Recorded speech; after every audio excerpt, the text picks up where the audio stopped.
Hey everyone, it's Alan Schimmel, and you're watching TechStrong TV. Today's Monday, December 14th, and welcome to the show.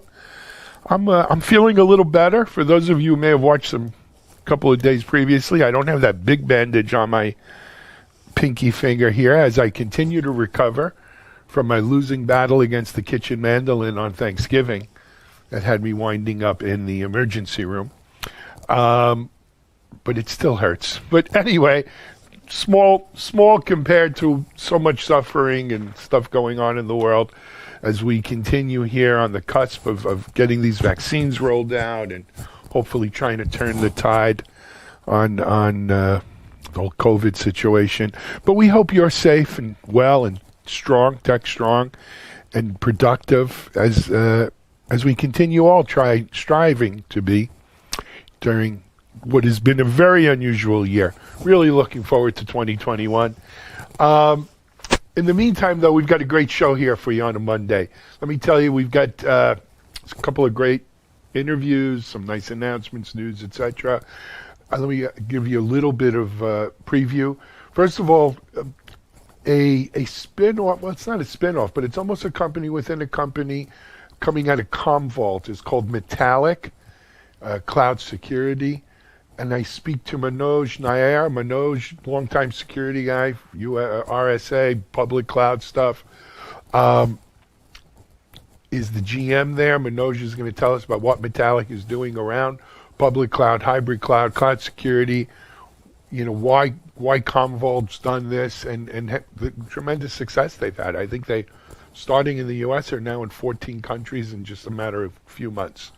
So good conversation with Manoj. After that, I'm joined by Choi. Jay is the EVP GM over at Qualtrics for their employment or employee experience, XEX unit. They recently did a study with, in conjunction with PwC, on employee experience during COVID, and obviously a lot of people working from home, people perhaps going to continue working from home permanently. What does it mean in terms of the technology and IT that companies are using? So a good conversation there with Jay, and it's a good study.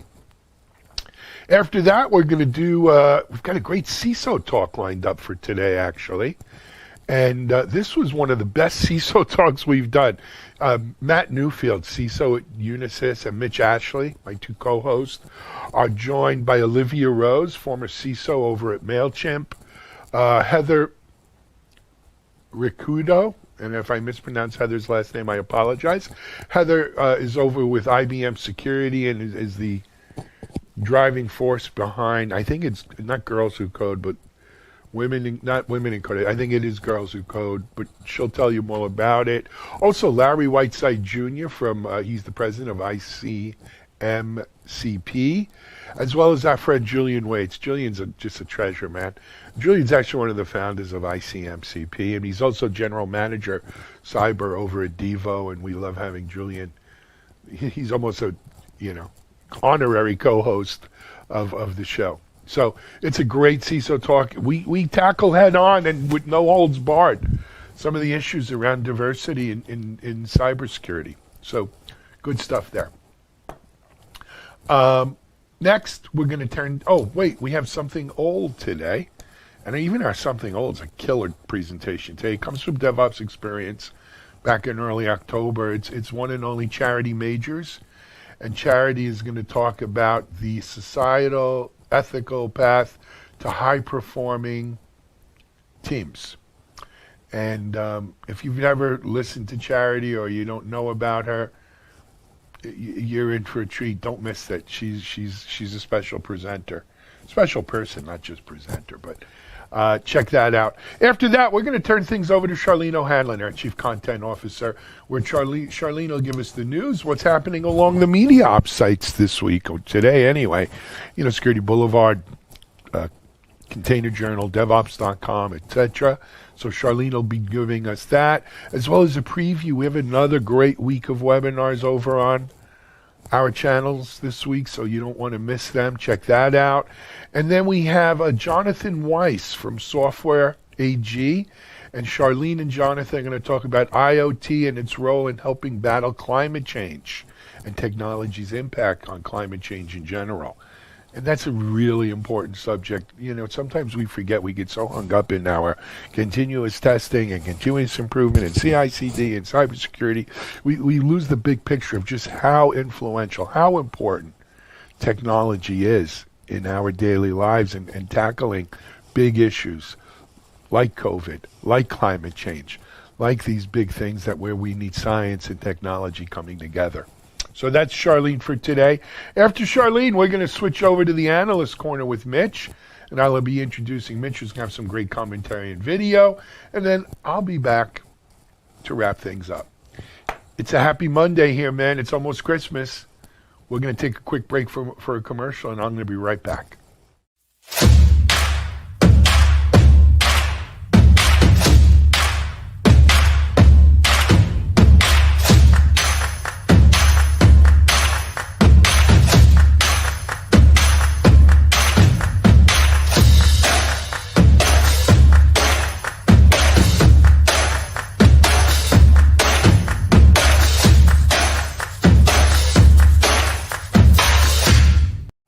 All right, up next we have, as I mentioned, the GM of Metallic, which is a Commvault spin-up, and it's Manoj Mayer. Manoj has been in, he's been in that cyber a long time. He'll tell you all about it and tell you what's going on at Metallic and why he's really excited about what they're bringing to market. Here's Manoj Mayer of Metallic. This is Digital Anarchist. Hey everyone, thanks for joining us here on another episode of TechStrong TV. Our guest for this episode is Manoj Mayer. Manoj is with Metallic, part of the Commvault team. He's going to tell us all about that, some recent news coming out of Commvault, and just a general talk. And Manoj, welcome to TechStrong TV. Thanks, Alan. Really good to be here. Absolutely. Manoj, you know, what a long, strange trip it's been for you, right? I like to pride myself on a lot of what I've been through over the last 30 years in tech. It's been a great journey, a great learning experience. But you've had a good journey yourself. Let's before we jump into Metallic and Commvault, let's talk a little bit about your background. Thanks, Alan. You know, I'm not the best talker about myself, but we'll do a short one here. You know, I started my career as an engineer and spent some time in data management and data classification. At some point along the way, you know, there's a spin out that I had that became part of RSA. So, you know, spent about 7 years or so in a security company, doing all things enterprise, enterprise security, security analytics, and towards the end, managing all their identity products, which happened to be all SaaS, but old school SaaS, which we transformed into more cloud SaaS. So I became a cloud customer, and off the leading public clouds, learned a lot, great experience. What does innovation look like? And that was about 8 years ago, so very early in the cloud journey. Since then, I've worked with cloud companies in terms of partnering with them, building solutions that customers really need to help accelerate their cloud adoption, or make sure that they're not, getting, some of their corner cases, things like shared responsibility model. What does it mean, and what tools are required in addition to the cloud to go about that? Containers, build a startup over the last 4 years or so in the cloud management, cloud governance space, and it was all leveraging containers. So I was a customer of Kubernetes and open source and the ecosystem, and how my team went about building that. Here I am after we took that company to an exit, running and leading Metallic, which is trying to also continue in that cloud journey with a very specific lens around data and data protection. Absolutely. I'm reminded of my own journey, the dot-com days, Manoj, 97, 98, 99. I helped the group start a company called Interliant, which was one of the early, what they called ASPs. So that's application service provider. So this is cloud before this cloud, before it's cloud, SaaS before it's SaaS, right? Because we were hosting things like PeopleSoft and Oracle and Onyx and a bunch of others. Well, Lotus Notes was the biggest thing we hosted, and trying to do that sort of in a multi-tenant capacity. There is no, VMware as we know it today, hypervisors. And yeah, it was interesting, but I look back on it as, man, it was kind of ahead of its time. Had we done that with the advent of cloud, we might have been successful. Not that, I mean, we went public and did all of that, but at the end of the day, it really wasn't successful. But anyway, let's talk a little bit about Metallic. Our audience is made up of cyber, DevOps, cloud native folks, right? So digital transformation. Some of them, a good chunk of them have heard of Metallic, but let's not assume. Yeah. Give us a little background. Awesome, that's great. So Metallic is set up as a startup. It's Commvault's SaaS venture, and Commvault has been a market leader in data protection, data management, number one, just in this last MQ, but leader in the Gartner MQ for the last 9 years. And that category has been around obviously for a long time. What Metallic was set up to do is to help customers who are in the process of this whole cloud transformation, digital transformation, and how to do data protection and data management, really deliver all of those capabilities as a service. So whether it is, figuring out how to protect your SaaS data, your endpoint data, your containers and Kubernetes data. And data is, really the crown jewels. It doesn't matter, what mode you're in. Alan, you and I talked about, old school SaaS and, hosting and service providers. And, customers continue in this sustained hybrid mode for a long time. So really, that's what Metallic's focus is. It's SaaS data protection. And we today are offering backup as a service for various workloads, Office 365 and endpoints, but also for enterprise workloads. So whether it's SAP HANA and SQL Server or VMware, Hyper-V, VMware Cloud on AWS, various flavors of Kubernetes, file shares. So all of this is part of what customers need to protect in a holistic way. And they want to simplify how they do that, right? This is, transformation is messy. And how do you really make sure that at least your crown jewels are taken care of? There's peace of mind around that. Well, there's lots of different risks and concerns these days. It's not just, the COVID reality we're all living in, and we're all in, I'm in my garage and people are all remote, and that's, causes its set of challenges. And there are other challenges. Companies are forced to transform much faster now. So that's really the mission for Metallic. How do you really think, and what does data protection mean? In each scenario, it's different. For a SaaS application, it's different. For a containerized application, it's different. But how do you, take care of those differences and not let our customers worry about them? That's really our mission. Sure. And Manoj, you're GM. We should have said that from the beginning, and I did, and I apologize. You're GM of Metallic, right? That's correct. So I'm the GM of Metallic, and so Metallic, is really set up to function like a startup, so that it can move fast.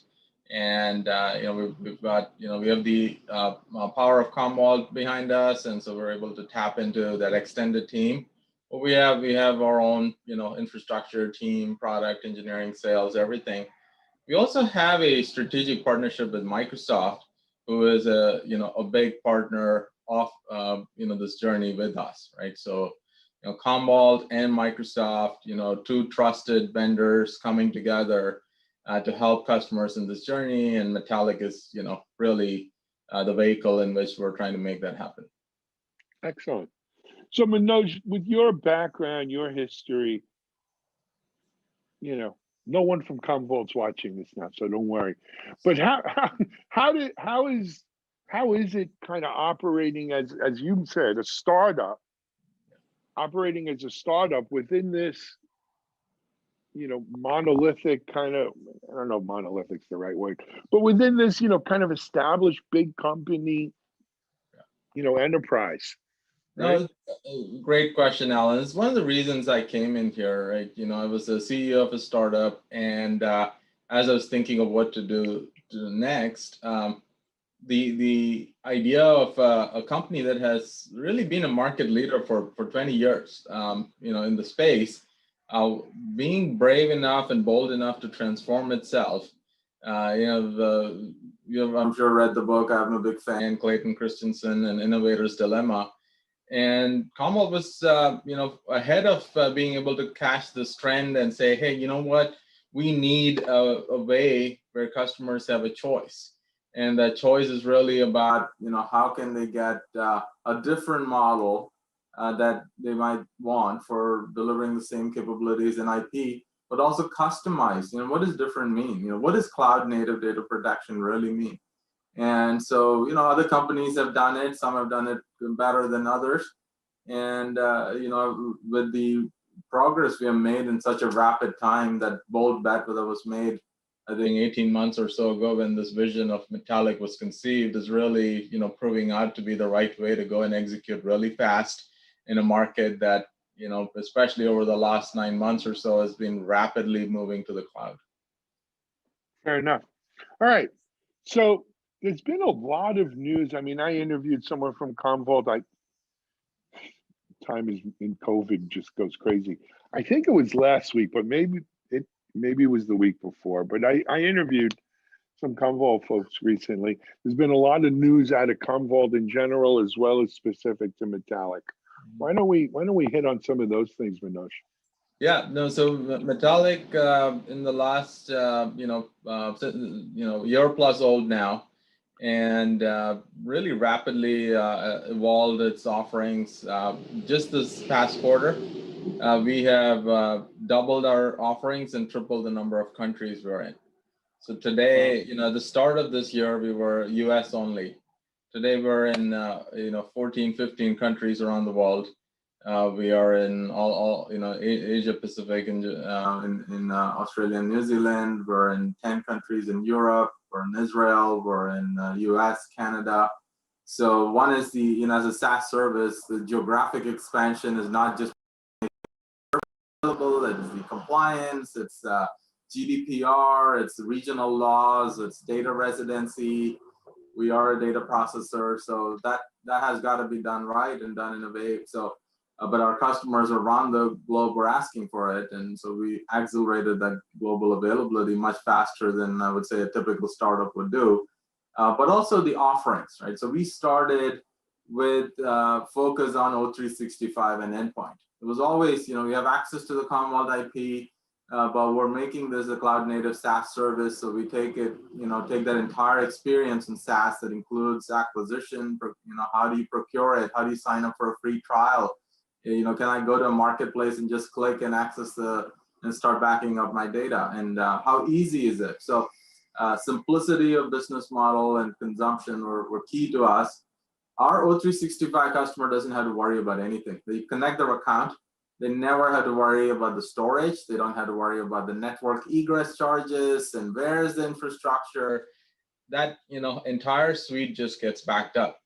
So that is something that, was not just a mid-market, but large enterprises immediately, started transforming. Teams adoption. How do you protect your team's data? O365 is not just email. So it started there. Endpoints post-COVID.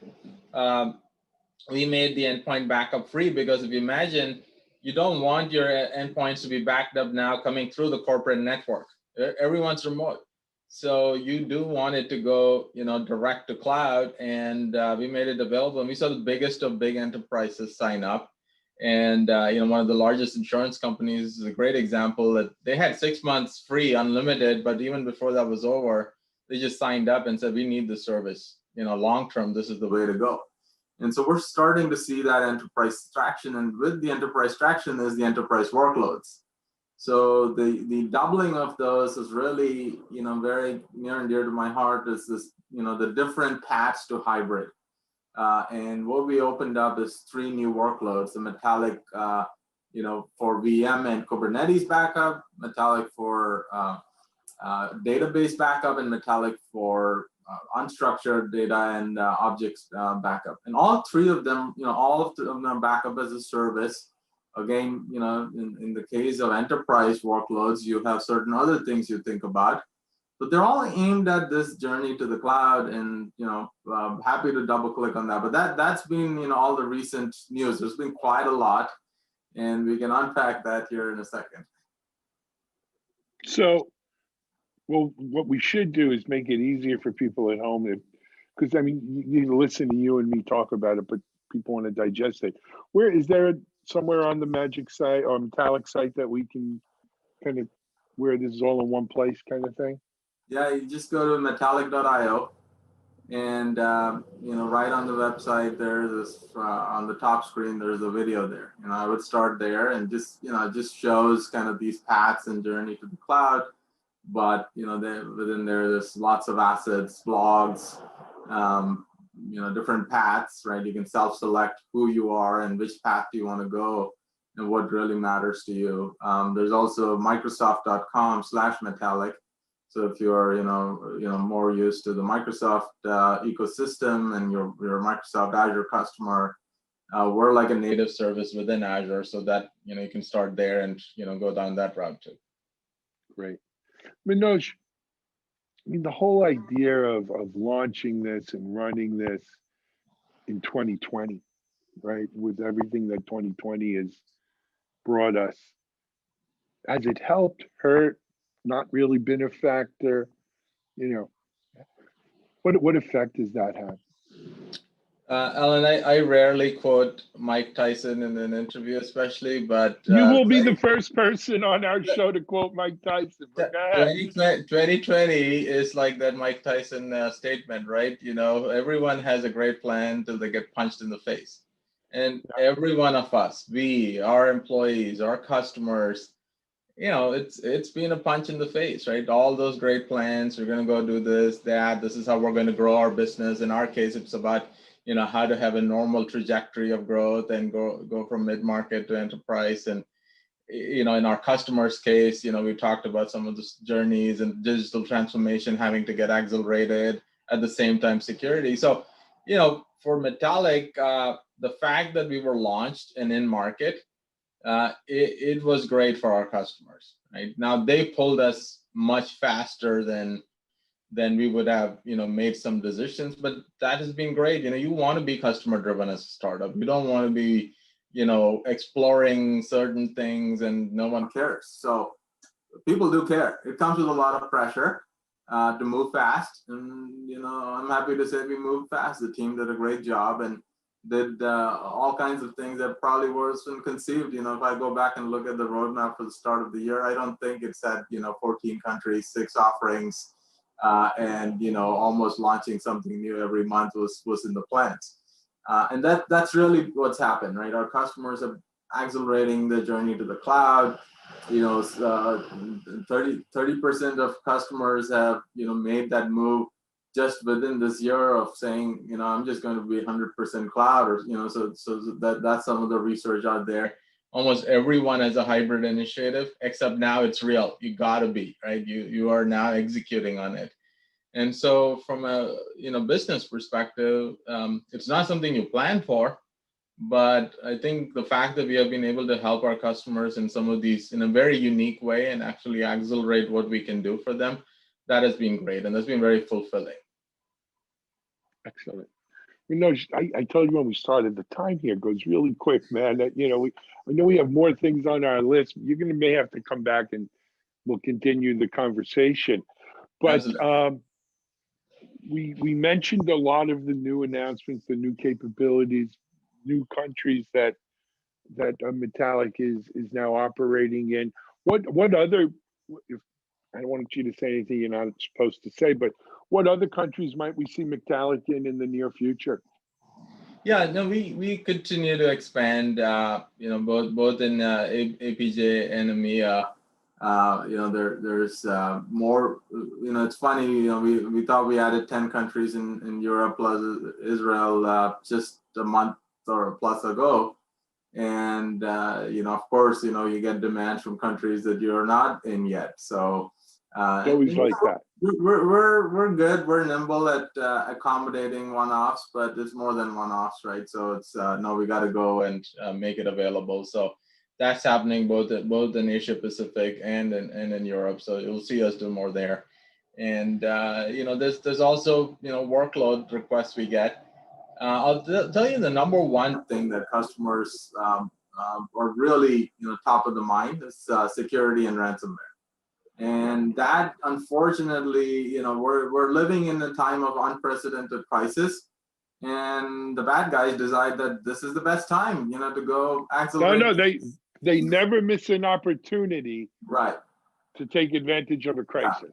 Yeah, never let a good crisis go to waste. They read that code, they decided to do this, and so we're there. We have helped lots of customers with their ransomware requirements and making sure they're ready and their recovery, right? Our customers don't show up in the press, and we're happy about that because they don't, they just say, hey, we have protection, we have the data, it's not being impacted, we're going to figure out how to recover. But I think that's one of the biggest trends, I would say, that how does the mindset has shifted?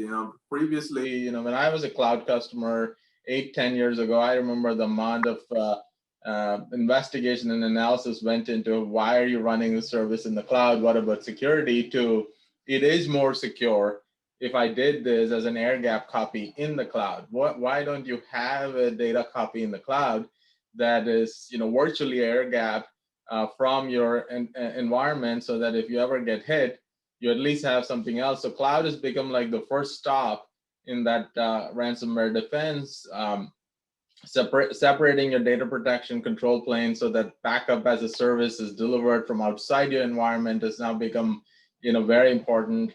And then detection and defense in depth, and on the security side, we always talked about it.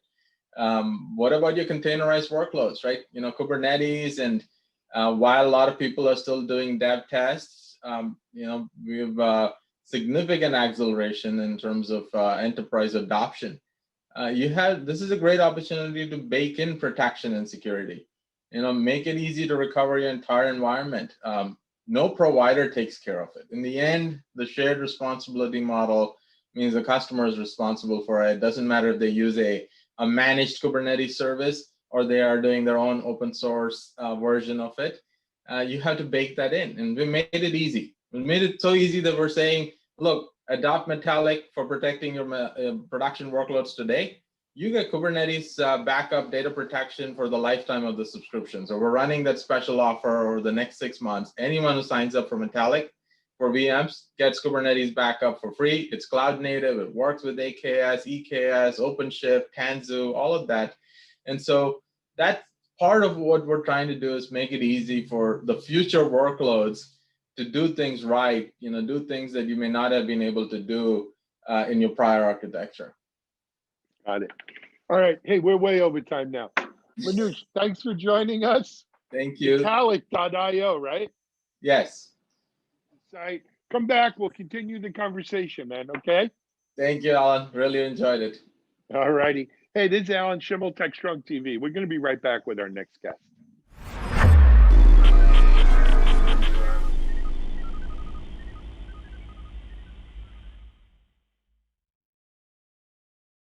SecurityBoulevard.com is the leading resource for news, analysis, and education on challenges facing the cybersecurity industry.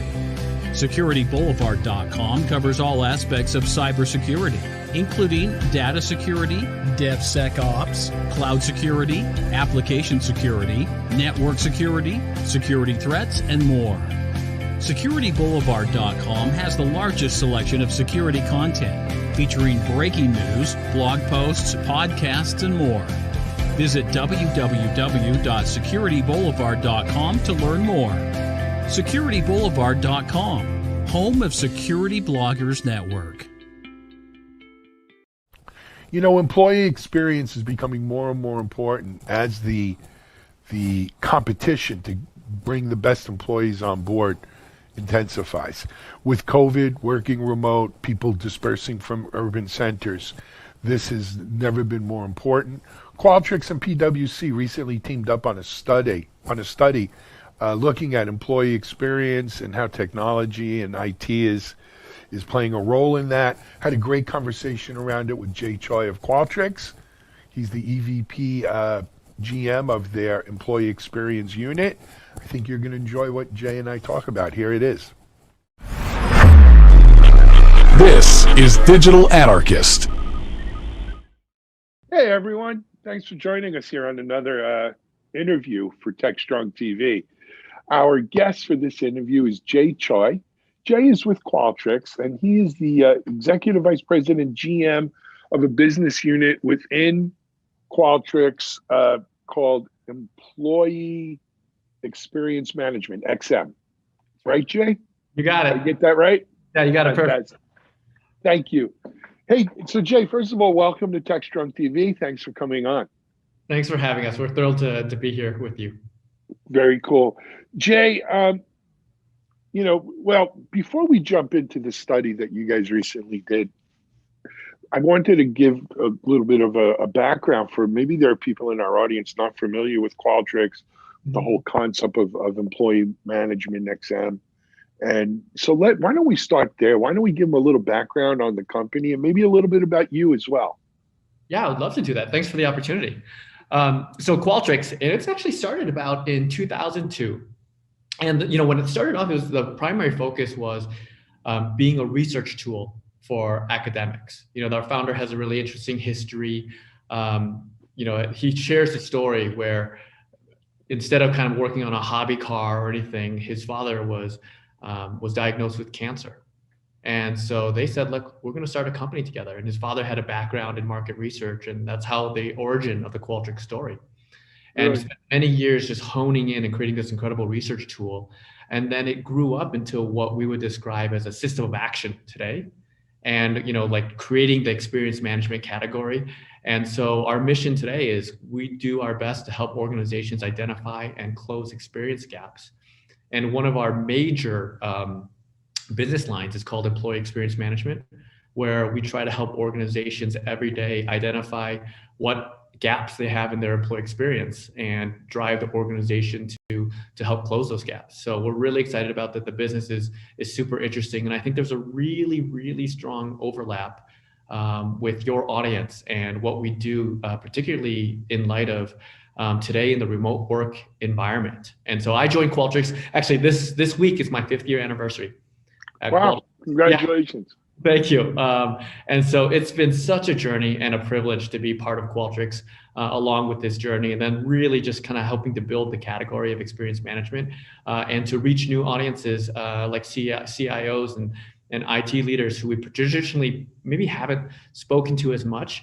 But the trend that we're seeing right now is that it goes hand in hand. The technology experience and the IT experience is the employee experience, especially in this day and age. So just thrilled to just share some of these findings and have a conversation with you. So thank you, Alan. Great. So Jay, you guys did this study. I think it was it in partnership with PwC or in conjunction with PwC? Yeah. And recently, you guys released the results and analysis. And really, I guess we should preface it by saying, well, why don't we say what was the study on? Let's start there. Yeah, absolutely. So we did it in partnership with PwC. I think both of us were seeing some of the same things in the market, which and it was actually, I think this study was we had started to create it even before the impact of COVID. Like the things that we were noticing was the CIO and the HR leaders were partnering more closely together to help define the employee experience, because like technology, I mean, Zoom right now, it impacts every single facet of how we work. And it was increasingly becoming a theme. And so we said, let's go do this study together and understand what the role of CIO and IT leaders are and what they believe in the overall experience of employees. So we set off on this, and COVID happened in the midst of it, and the results were pretty shocking when you kind of understand like CIOs play an integral role, and that's becoming more and more important. And that's kind of what originated the study, was this understanding of what partnership does CIO and CHROs have together, and then the role that they played in defining what it looked like, the technology experience, and how it impacted the employee experience overall. So we interviewed thousands of CIOs and IT professionals to kind of get their view. So that's how it started. Excellent. And of course, like so many things this year, it started, COVID came, we had to incorporate that into the scope, yeah. right? And everything else.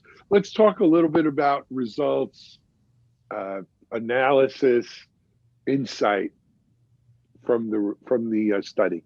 Yeah, 100%. One of the things that, the thing that was absolutely clear on this was we are seeing the IT professionals and CHROs partner significantly more than they have in the past. Before it was kind of like, hey, employee experience, that's a CHRO's job. But now they are coming hand in hand. And so just to kind of rewind the story a little bit, many of the conversations we have with HR leaders, we had like probably, if you rewind 5-7 years ago, 1 out of 10 of them would have a CIO as a partner in crime, kind of like helping to choose the vendor and to define and build it. Right now, we're looking at like 7 out of 10 discussions. It's the CIO and the CHRO hand in hand. And as I mentioned before, the big takeaway, one of the big things we learned is it is completely clear that the IT experience and the technology experience is the employee experience for many organizations, and it's incredibly pronounced now in this COVID age, right? The second finding, and I think this was just pretty surprising, is 65% of all IT executives expected that their employees would be working remotely permanently, like at least a portion of it, like 25%. And that's a pretty staggering number. And you think about all the businesses, ourselves included, where we probably didn't imagine ourselves in a place where we would have a good contingent of our workforce, or we'd be able to work effectively as a remote organization. But when forced to, we find ways. And I think that's a really consistent stat that the CIOs and the IT leaders are finding, is that a big portion they're expecting to work permanently. And that'll have a lot of implications. Yeah. I've seen other studies with similar kinds of things, and just anecdotally, even here in our little company, Media Ops, we're only about 24, 25 people. But, as I was talking to you off camera about, other than 2 of us, everyone else is remote. We have a whole bunch of office space here that's become kind of a man cave, for my video director, Paul, and I every day. But in speaking to our team, saying, hey, at some point, vaccines, hopefully everything goes, we put this in the rearview mirror. Very few of them think they're going to come back here full time. They may pop in a few days a week, like they'll work here for a day or 2 a week. Yeah. Maybe 3, unless they want to get out of their house because, there's someone else there, their spouse or children or what have you. Yeah. So it's interesting. I do agree with that. I think, though, Jay, also there's a bigger, beyond just the per company that we look at this societally, when we look at it, what does it mean for San Francisco or New York or, again, as an employer, as a CEO here, I'm thinking to myself, they're not coming to an office. They're going to work from home. Why would I pay that cost of living differential, for instance, for someone living in a San Francisco or New York or, high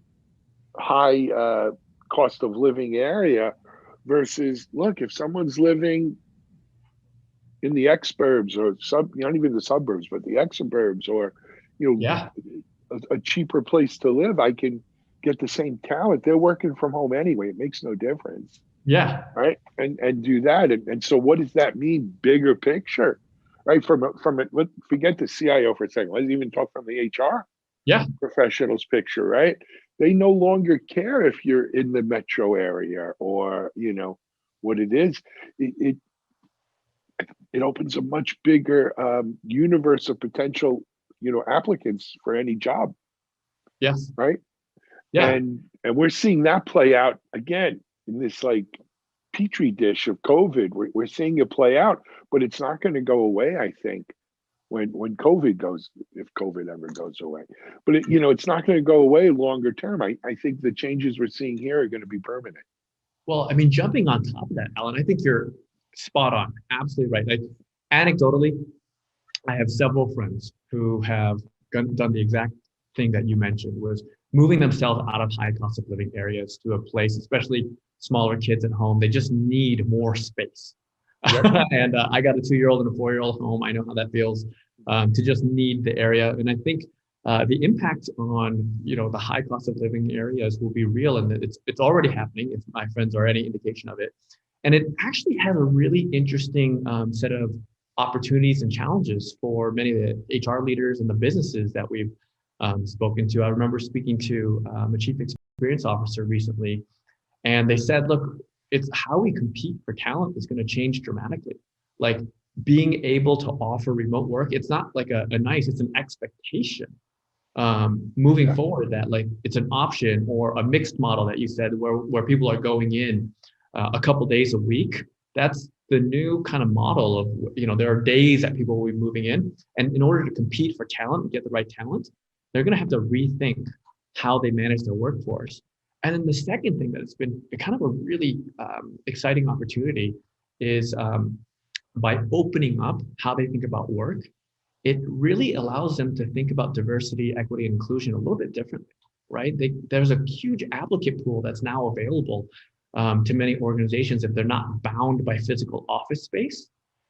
And I think if we, done right, I think it can really help organizations address some of those challenges. So everything you're saying is consistent with what I'm hearing from very, very large companies about how they're rethinking attracting talent, and then where are they going to get talent pools from, and then we as employees have many more options, right? And if technology and the role of technology continues to get better and better, it's gonna feel like a real seamless in and out type of work environment that I get really excited about, and I think organizations will, and a lot of pressure will be on IT leaders and CIOs to help balance that. Make it happen. Yeah, I've spoken to the CEO Sid Sijbrandij of GitLab, for instance.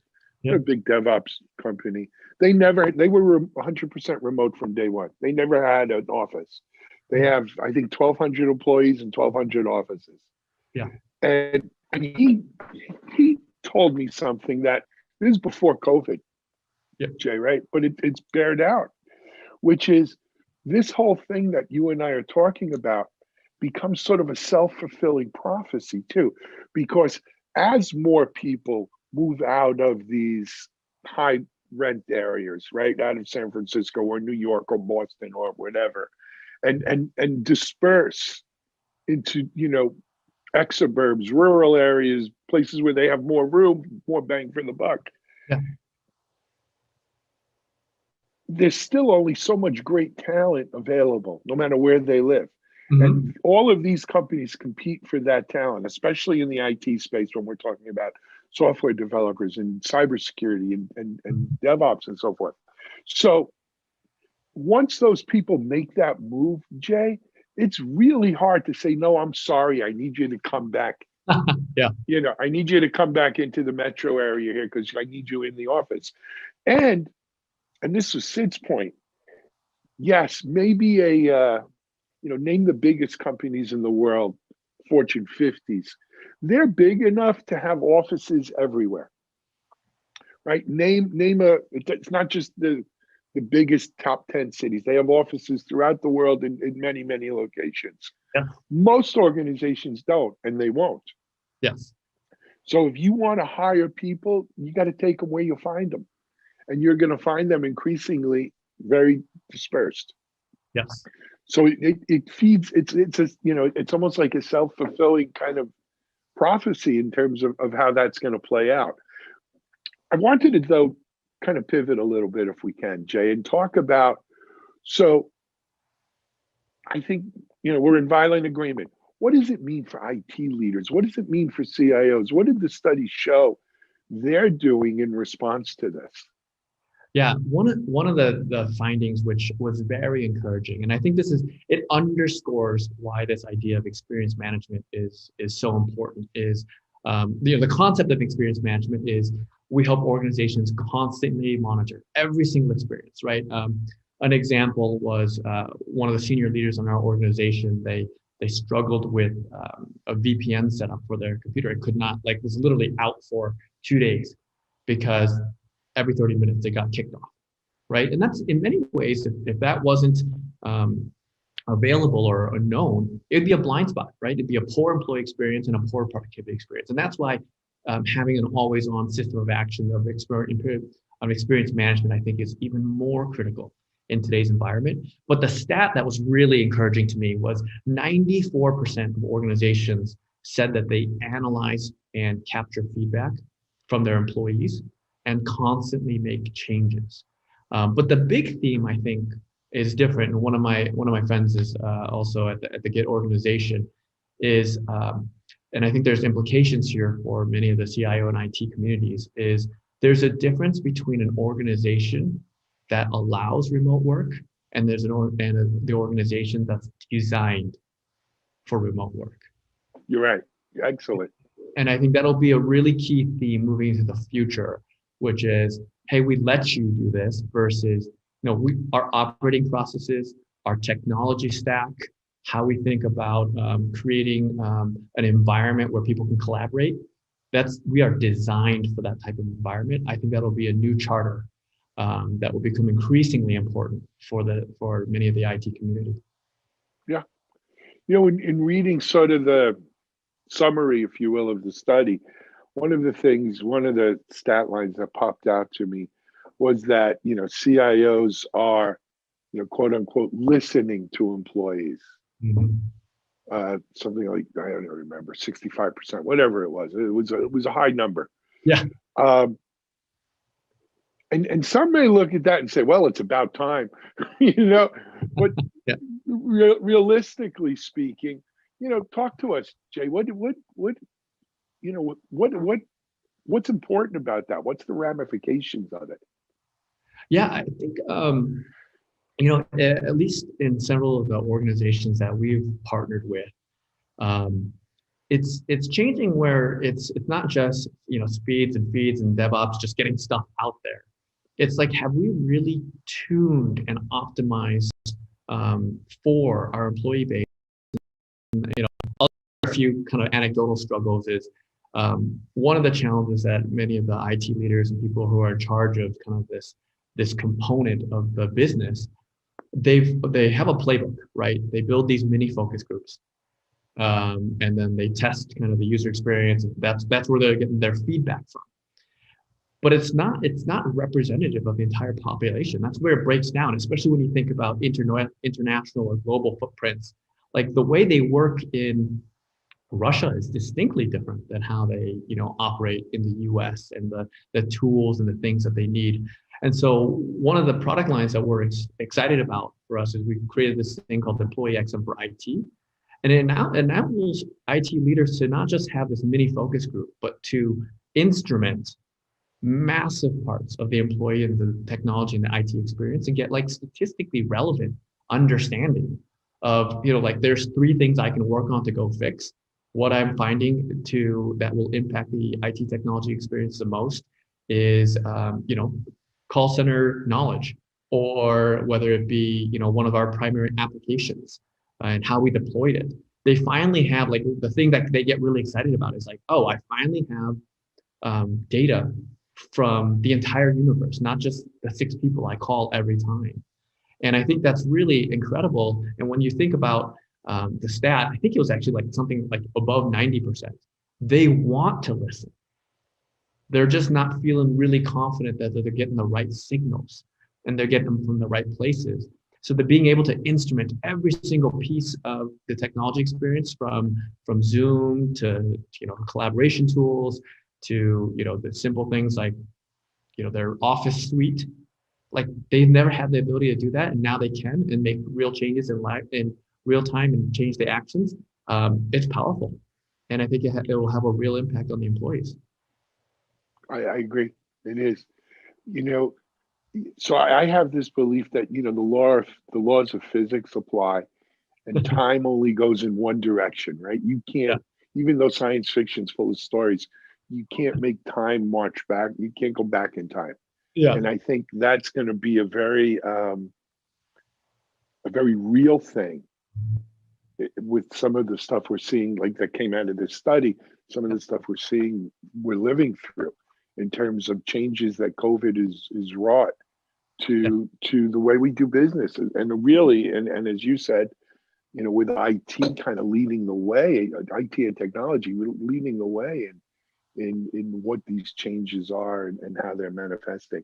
Jay, I told you off camera, the time here goes really quick, man. We're coming up on our end, but I wanted to make sure there weren't any other kind of things that we missed or relevant key stuff that we want to bring out to the audience.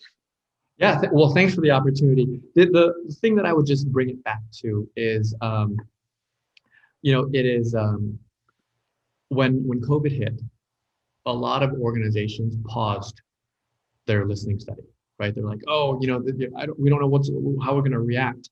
But there were a lot of them that didn't. And they said, look, this is when we actually got to listen more. And it was interesting that a significant majority of organizations that continued to listen found that their scores went up, right? They found that trusting in the leadership of their organization to do the right things for their safety and health, prioritizing and reacting to the business, their scores went up significantly. And what it just kind of put a further cementing in was that experience management and this idea of always listening is more critical now than ever before. And the organizations who are doing it best are the ones that are listening and constantly have a program that's always on listening, try to drive action within the organization. And the IT community is probably leading the way in many ways, right? They're listening the most because they've got if their ability to manage the employee experience stops, like the whole business freezes. And so I'm really, really excited and proud of kind of the IT community and the CIO community. They're embracing experience management and probably leading out that effort.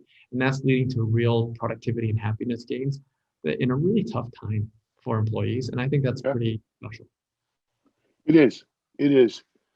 Not to end things on a bummer, but we should remember that there's a lot of people out there who are in, the non-service or IT or industries who frankly don't have the luxury of having a job and working from home.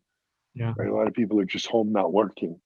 Yeah. A lot of people have to go, do frontline stuff that put themselves kind of at risk, right? And so as much as we talk about all this and as much as it is impacting the world, we shouldn't lose sight of that big picture too, that there's a lot of people who don't even have that luxury.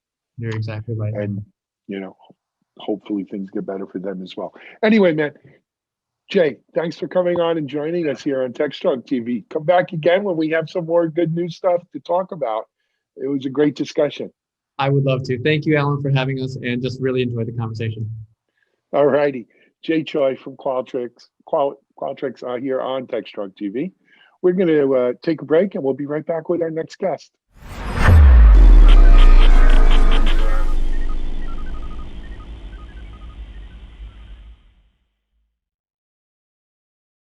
ContainerJournal.com is the leading online destination for centralized computing-related content.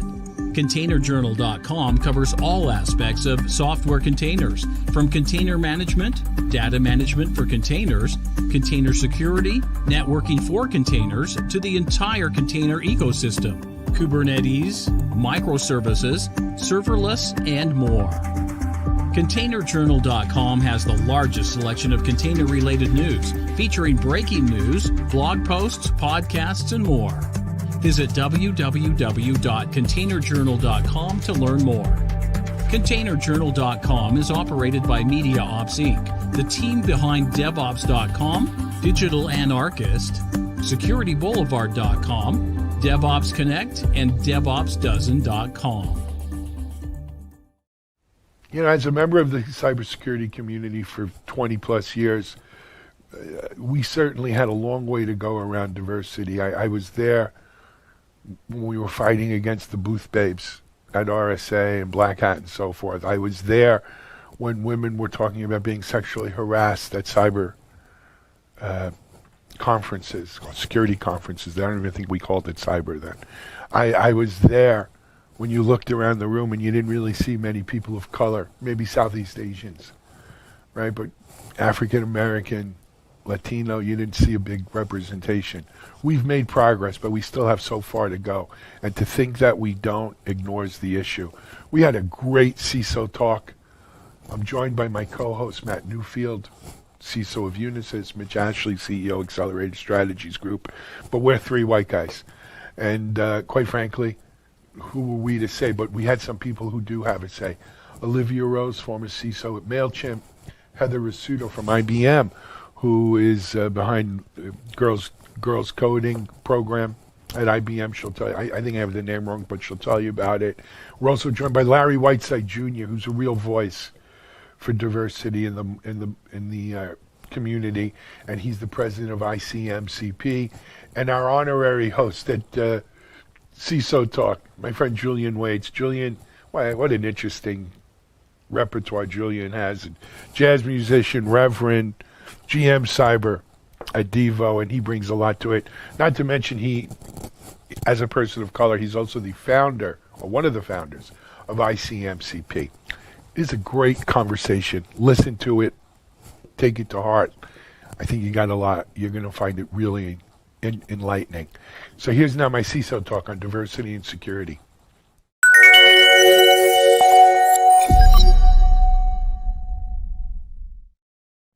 Hey everyone, this is Alan Schimmel, and welcome to another episode of CISO Talk. For those of you who are not familiar, CISO Talk's a bi-weekly video show where we spend, 40, 45 minutes diving into a specific area of security that we find interesting. We have some regulars on the show, and then we have sort of a rotating panel of stars. Let me introduce you to our regulars first, and then we're going to introduce you to our stars. Can't get any more regular than this guy. He's my co-host. He's the CISO for Unisys, Matt Newfield. Hey, Matt, welcome. Thank you so much, Alan. It's a pleasure to be here. Yep. Joining Matt and I is our usual sidekick, well, more than sidekick, but another co-host, Mitchell Ashley, who is CEO, founder of Accelerated Strategies Group. Mitchell, welcome. Thank you much. Excited about our panel today. I am too. Joining us, and he's also become sort of a card-carrying regular at this point, is our friend Julian Waits. Julian is general manager of cyber at Devo. And Julian, you know what? Give him a little bit of your background. Sure. As you said, I'm general manager for cyber and public sector at Devo. I'm also the chairman of ICMCP, the International Consortium of Minority Cybersecurity Professionals, based on the topic that we're talking today about diversity in cyber. And I'm a budding, jazz musician who wishes I could play my saxophone better. Well, for those of you who've looked at past episodes, Julian always has a saxophone in the back, but he's not his usual. Episode to play it for us. Yeah, that'll be another episode. Yes, Mitchell will play guitar, Julian will play sax, and Matt, you and I will listen. Let me introduce you to our stars of today's panel, though. First, we're going to introduce Olivia Rose. Olivia, a little bit about yourself. Hi, everybody. I'm really glad to be here, and I love speaking about this topic. A little bit of background about me. I've been in this field for a long time, for about 18 years, and I love security, and I don't think I could ever do anything else. I'm most recently the CISO over at MailChimp, a global marketing platform. I think most of us are familiar with MailChimp, and that's a big responsibility at MailChimp. Next, we're going to go to our friend Larry Whiteside. Larry, if you wouldn't mind a little bit about yourself. Sure. So Larry Whiteside, I've been in this industry for longer than I care to count, because then that will tell my age versus the lines on my face. And so I am the CTO of an organization called CyberClan, but most importantly, I am the co-founder and president of ICMCP, the organization that Julian mentioned. So that's why I love talking about diversity. It is literally, besides cyber and my family, it is literally the number one passion for me on a daily basis. I think you're going to love this panel then. And then last but not least, we have Heather Rasudio. And Heather, if I mispronounce your last name, I apologize. I'm going to give you a chance to talk a little bit about yourself. Sure. It's Heather Ricciuto, and I am a long-term IBMer. In fact, I'm what we call a lifer.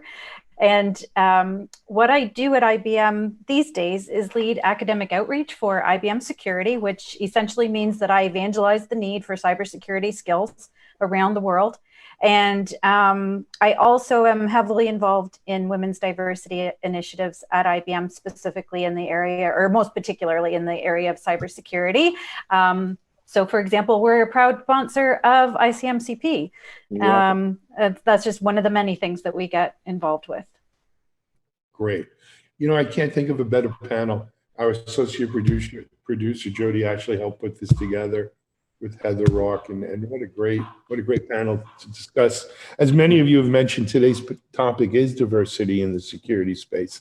We were talking a little bit off camera, and I don't want to sound I don't want a mission accomplished moment here, but we have made progress.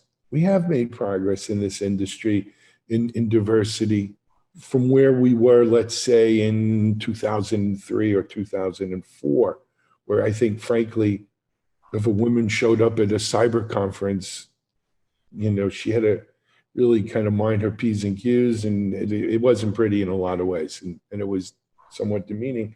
And quite frankly, people of color, it was, you just didn't see people of color other than maybe Southeast Asians, right? And that's changed. And I think a lot of it's changed because some of the people on our panel, but there's still a long way to go. There's still a very, very long way to go. And that's just cybersecurity, right? I think when we look at the broader IT spectrum, there's a lot of work that needs to be done there as well. Now, there's a lot of reasons for this, right? Larry, I know you have strong feelings on what some of those are. I do. So take it away, man, and we'll go from there. So something we have to think about. So a lot of the dialogue that we have around the lack of diversity in the field of cybersecurity, people are like, we've got to do more to get people into the field. We've got to offer more opportunity. We've got to try and hire more diversity. But a large part of the reality is we've got to educate better about the field of cybersecurity, right? So, and when I say that, it's not about making cybersecurity a bigger curriculum. It's about going into middle schools, going into high schools in underserved and underprivileged areas to let them know that this is a career field that exists that they can go into and be successful. It's a career field that exists out there for them to explore. A large part of the reason that we don't have the diversity that we hope for, especially when it comes to minorities, is because there's a lack of understanding or knowing that this field even exists, right? If we look today from where we were 10 years ago, right? So I started this dialogue a little early. If you think back 10 years from that, 10 years ago, and think about high school graduates that were graduating high school at 18. How many people, because a lot of times you go into career fields that you see and know about or have experience about through your network. So if you think about underserved communities, 10 years ago, how many of them had a network of people, right? Because social media didn't exist, right? So how many of them had a network of people that they could see and mimic that in cybersecurity? There was very few. So they didn't know coming out of high school. So now those people are hitting their late 20s to early 30s. And we're wondering, well, why are they not in cybersecurity? They knew about IT, right? So there are some of them that went into IT and then later, after going into IT, started transitioning to cyber. But at that age of 18, they just didn't know about it. And so we've got to do a better job back there, right? Do we also have to do a better job here, right? Meaning here today, do a better job recruiting more diversely? Do we have to do a better job of looking outside the walls or looking outside our normal processes of recruiting? Yes. Do we have to do a better job building better job descriptions that are going to be more open, right? A lot of people don't think if you put college degree is required on a job application, on a job description for a role, you have automatically excluded a large percentage of diverse candidates, because the likelihood that people coming from underserved communities is going to college is here compared to their white counterparts, right? So you've automatically excluded a number of people. If you put, right, 1 to 3 years experience required for this entry-level role, you just excluded a large percentage of diverse candidates, because the likelihood of a woman or a minority getting an internship to get that year of experience that you need based on that job description is here compared to their counterparts that's here, right? And so we've got to start holistically thinking better about these different aspects of how we build and write job descriptions, of what we do to educate youth at a younger age, that not necessarily about the technical details of the field, but that the field exists, and allow them to start creating the mental muscles that they need, right, of analytical thinking to be successful as they move forward and get older and start having to get into the specific technical skills that are needed for this field. It's those things that we have to start putting some focus on and building in order to make the long-term change happen better. But today, the right now is more about recruiting differently, right? It's more about writing job descriptions differently and doing things so that we are thinking outside the box of how we get better, diverse talent in. You know, I think, Larry, you bring up really amazing points. And it's from my personal experience, I've hired a lot of people, and I always focus on hiring minorities. And I've been very successful in that standpoint, because I think it's important to do everything that you mentioned, but it's also important to focus on anybody can learn anything. When I started in 2002 in this field, I was in marketing for ISS. And I very quickly learned how to be a consultant, and I moved into security consulting. You can learn anything. You can teach anybody anything. So I always look for people who are what I call bright-eyed and bushy-tailed. They're excited. They're thrilled about it. They didn't even go to college. I don't care. I don't care if you went to college or not. I graduated, but that's because I was lucky. I was fortunate to go. But do I think that puts me ahead of anybody else? No, it doesn't. So I always look for certain traits in people where I can teach them, and take 3 to 6 months, and they turn into rock stars. And I think a huge problem we have that I think we don't talk about at all out there is, once you have minorities and you have women and in these roles at companies, how do we nurture them so they feel part of the company and the culture, and they feel respected and they don't leave? And I have seen and experienced myself more times than I can count. It's not antagonism, it's this underlying current of, did they get the role because of XYZ? Or did she get promoted because of XYZ? And it's just simple. It should be just something simple as, she's in a role of a CISO. I've worked my tail off to be in that role of a CISO. But I always find, speaking from a woman's perspective, every woman I know in this industry constantly has to address and overcome these preconceived notions about how they got that role. And it's just like, and how they're perceived, right? I mean, I was talking to one of my directs today, and she was being very direct with a group of people, and she and I were talking about it, and I even said to her, do you think you would have gotten the same? I would have gotten the same response if I had said the exact same thing that you did. And the answer is no. No, it would have probably been, Matt really knows what he wants, and he's really direct. And for her, it's like, why are you being so aggressive? And it's. But Matt, not to cut you off. Nope. I think Larry touched on it. Olivia hit it right up front. A lot of it is not people trying to be malicious. It's really unconscious bias. It's the way we were all raised, right? So I'll give a perfect story. I was a CEO of a company called ThreatTrack. At the time, we had like 500 employees, in downtown Clearwater. And right after I took the job, one of the guys who was a very close friend of mine who worked in the company, we were out having beers down the street one night. And he says, Julian, you talk black and female, but you hire white. And this is a white guy from North Carolina with a very heavy drawl. If you talk to him, you would swear he carries a Confederate flag around everywhere. But one of my closest friends. And the point he was making to me is look at our hiring practices. Yeah, and this is right when we were starting, actually, Larry, when we were starting ICMCP. He was like, you are the CEO of a company of 500 employees, and we still go to all the Ivy League schools to do our recruiting. We do all these things, but where are you really reaching down? And of course, I was upset at first because I'm a black guy and I just got accused of basically being a racist with hiring people. I don't know what they call it, reverse racism. I don't know what it is, but it hit hard. And the next day I got with him and we met for 2 hours. And then I went back to the company the following, because that was a Friday. That following Monday, I met with my human resources folks. And I said, I don't want to change what we're doing for recruiting other than we need to become about how we recruit. I don't want to stop going to the best schools, but here's some schools and some other things that we need to add to the mix of things as we're looking at people. We started looking at how could we anonymize resumes more to the point where we didn't take away somebody's skill sets, but we didn't allow someone's name or school that they went to also put them in a barrel of they're less than someone else. With ICMCP, when we started, as Larry knows, it was very important to us to have white people on our board, specifically for this issue. One of the things I tell people all the time when I speak is I said, look, before we start this discussion, I don't want anybody in the room feeling bad because they're a white guy.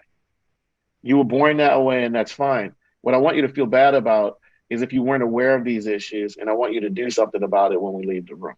Mm-hmm. I like that. I think you hit it right on the head, Larry, and that is, it's not an HR problem.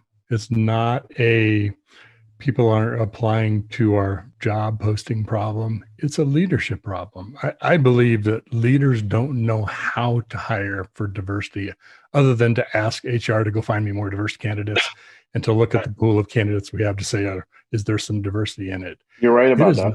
It is not a HR problem.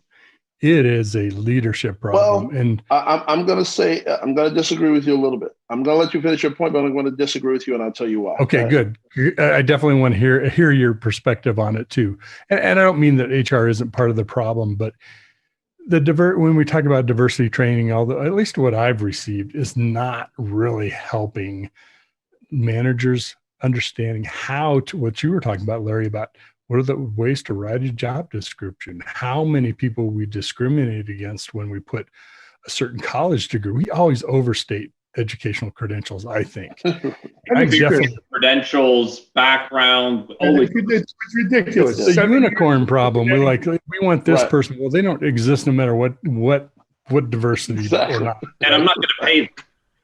No, we need the unicorn that's free. Yeah, that's free. Right.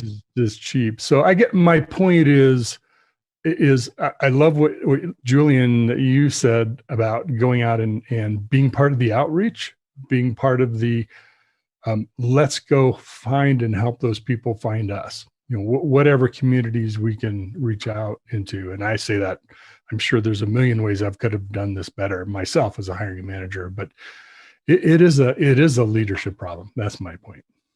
Yeah, so Larry, I'm going to disagree with. So I'll put 2 points. So yes, it's a leadership problem, but HR is also a part of the problem. And when I say HR is a part of the problem, right? Because you did say it. You said it's not an HR problem, but you said HR is a part of it. So it's a leadership problem from the standpoint. I agree, because leaders aren't taking an active role in driving HR, right? Mm-hmm. Because what they do is they say, "Hey, I need a role." HR. I want somebody diverse, and then they expect HR to just do it.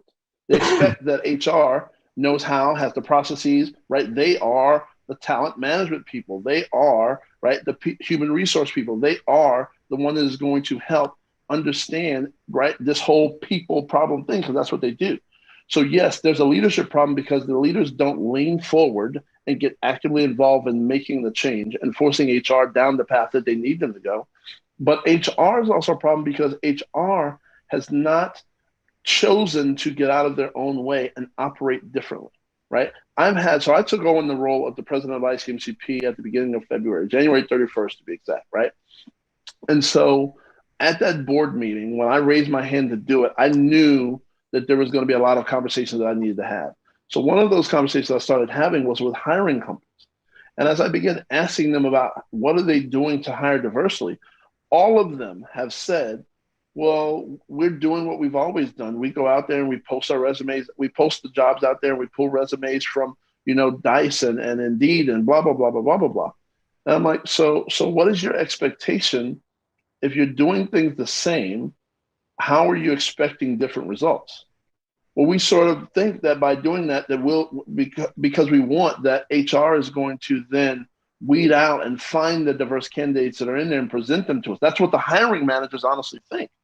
And that's what's not happening because there are a couple of things that get in the way. So let's be clear. Cybersecurity gets paid well. And on the scale of technology jobs, IT's here, cyber's about here. And so because of that, when HR is looking at salary bands, because most Fortune 2000 companies have some sort of salary band that they grade everybody at, when they say, oh, this job is going to make $100,000 a year, oh, here are the requirements that must go with that job. So if we as leaders aren't going in to talk with HR and say, hey, HR, we're unicorns, and I say that jokingly, but I believe it, right? In cybersecurity, that we are unicorns. We're unicorns, so you can't grade us the same as you grade everybody else. That 100K band, you can't put the same requirements on that as you, but because I can have a senior SOC analyst or mid-level SOC analyst who makes 100K. But you're not going to have an IT analyst who's going to be making that same amount of money, even though if they're tiered as right at the same. And so it's got to be this balance. But leaders, to your point, have to lean forward. They have to recognize when we go in to be a CISO, when you go in to be a leader in an organization, you have to take some ownership in certain things. And one of those is how you staff and helping to drive and educate HR of how to build better requirements to meet your needs as it relates to getting diverse candidates in. You have to also educate, Larry. I mean, let's be honest, we have to self-educate. We have to, going to your diversity meetings, and those are all very important, but we have to self-educate. We have to talk. I think the biggest thing I get from this, and Heather, I really want to go to you in a second because of some of the stuff you and I have done in the past, and I've watched you do, but the conversation's not happening. And I think a lot of people in this industry, a lot of people in general become very defensive. They'll ask a question like, well, I don't do that. Well, nobody's accusing you of doing anything, but one of the things that I didn't know is how would I ever know this until just a few years ago, a colleague of mine said one of the differences between men and women is a man may look at a job and go, even without experience, where she was telling me that a lot of times a woman may look at that same job with the same qualifications and go, well, I don't meet every one of those things, therefore I'm not even going to apply. And that at the time was mind-blowing to me, but I could have been very defensive and said, well, that's just crazy talk. I have a lot of women who work for me, instead of us sitting down going, we're going to rewrite these descriptions so that problem goes away. Tell me when the problem goes away. Heather, you've experienced this. I know you do a lot with Cyber for Girls.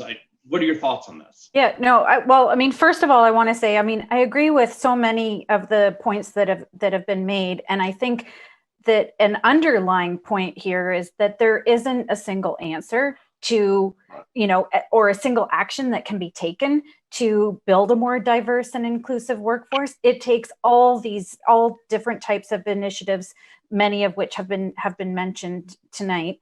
But Matt, to your point, I agree with you 100% on the point of women not applying to jobs because they feel that they have to have 90 or 100% of the requirements that are listed in the job posting.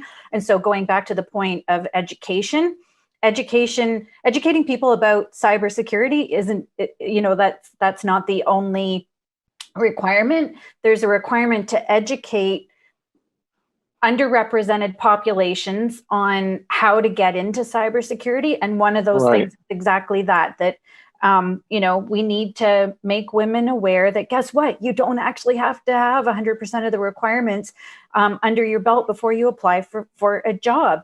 And experienced folks like us in the industry, I believe we have an obligation to help them understand that they do have the skills. So I'll just use the example of veterans.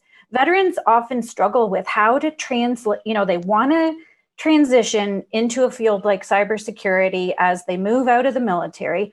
But guess what? We in the industry, we see how they have relatable skills that are, perfect for working in cybersecurity, not the least of which is ethics, right?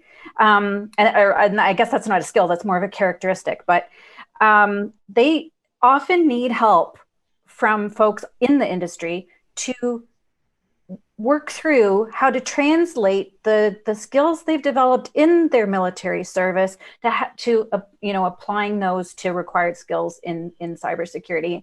And that's just one small example. And then, that we've talked a lot about about speaking up. And that I just want to say that I think when we witness behavior that is not conducive to building a diverse and inclusive workforce, that we all have to be upstanders, not bystanders. So, agreed. So for example, when I see, when I attend a conference, or even, I'm at the point in my life where I kind of say what's on my mind, because I figure I have nothing to lose at this point. And, when I see a panel that's full of white men, I am not afraid to speak up and say, where are the women? And likewise, Larry, you might stand up and say, wait a minute, why aren't there any black men on this panel, or any black women, or, any women of color, et cetera, et cetera. We've got to stand up and say, why does everybody look the same? Because that's not what the world isn't made up of people who look the same. Couldn't agree more. And I got to be honest, we also, as a white male, have to stand up and say, this is ridiculous. We have to change the scope. And since you brought it up, I love Larry and Julie and the organization you are have founded and run to help the minority community. For veterans, there is Hiring for Heroes, for example. There are organizations out there to help, but we in these leadership roles really need to help people get into the proper mindset. One of the things I loved, Olivia, about you talked about marketing, that's where you came from. I'm a trained psychologist. That's what I would plan to be when I grew up, until I realized I don't like listening to people. And Larry and I used to years ago that's probably not the career for me. But I think that's the other point is, I think a lot of people in that education feel like, if I did not study cyber, which did not exist when we were in school, high school, middle school, or university, if I wasn't a technologist, I cannot be successful. And you all have said it. What we need to get out there is, I care about two things about an individual in an interview: your passion and that piece of your anatomy that sits between the back of your skull and your eyeballs. That's it. If you show me passion, you ask good questions, you show me that you have done a little bit of research about the topic, about me maybe, about my organization, about the job description, you ask good questions. I don't want experts, right? Experts you still have to train, and sometimes they're harder to train because you're undoing this. Yes. So preach. Because of the timing here, and Alan, real quick, and I know we could talk about this all day. I love this passion. So I guess the questions, we all understand this is a problem. We all understand it's gotten better, but let's be honest, 20% minority right now in cybersecurity, depending on what analysis, 11% female in the industry. To me, we have a long way to go. And we have a long way to go to change perception, to get rid of the stupid stereotypes. You have to be a math wizard to be in cybersecurity. We're all cyber. When's the last time you had to do algebraic equations? I'm the master of PowerPoint, Excel. I mean, let's be honest, right? In speaking. So what do we do? Well, So go ahead. no, sorry. Were you addressing that to Larry? Yeah. No, it's just to everybody. It's to anybody. So for me, I'm going to use a couple of things, right? So you brought up the point of leaning forward, right? So our white male counterparts who make up a large part of this industry leaning forward, right? So I use this analogy a lot because I think it begins to resonate with people. If you think about the March on Selma, if you think about the Black Lives Matter marches that happened earlier this year, right? It took a rainbow coalition of people, not just the people impacted by the event, but the rainbow coalition of people to stand up together and all say, this is a problem. Yep. That's what it takes now. It takes not just minorities and women standing up saying this is a problem. It takes the collective of all of us together standing up and saying this is a problem. That's number one. Because once we do that, once you see more people, right, that aren't being impacted by the problem, also leaning forward because they recognize it's a problem, then holistic change begins to happen, right? So that's the first step. A second, and there are a million steps that can go behind that, but for me, I think that is the first step that has to happen in order for this to really take effect.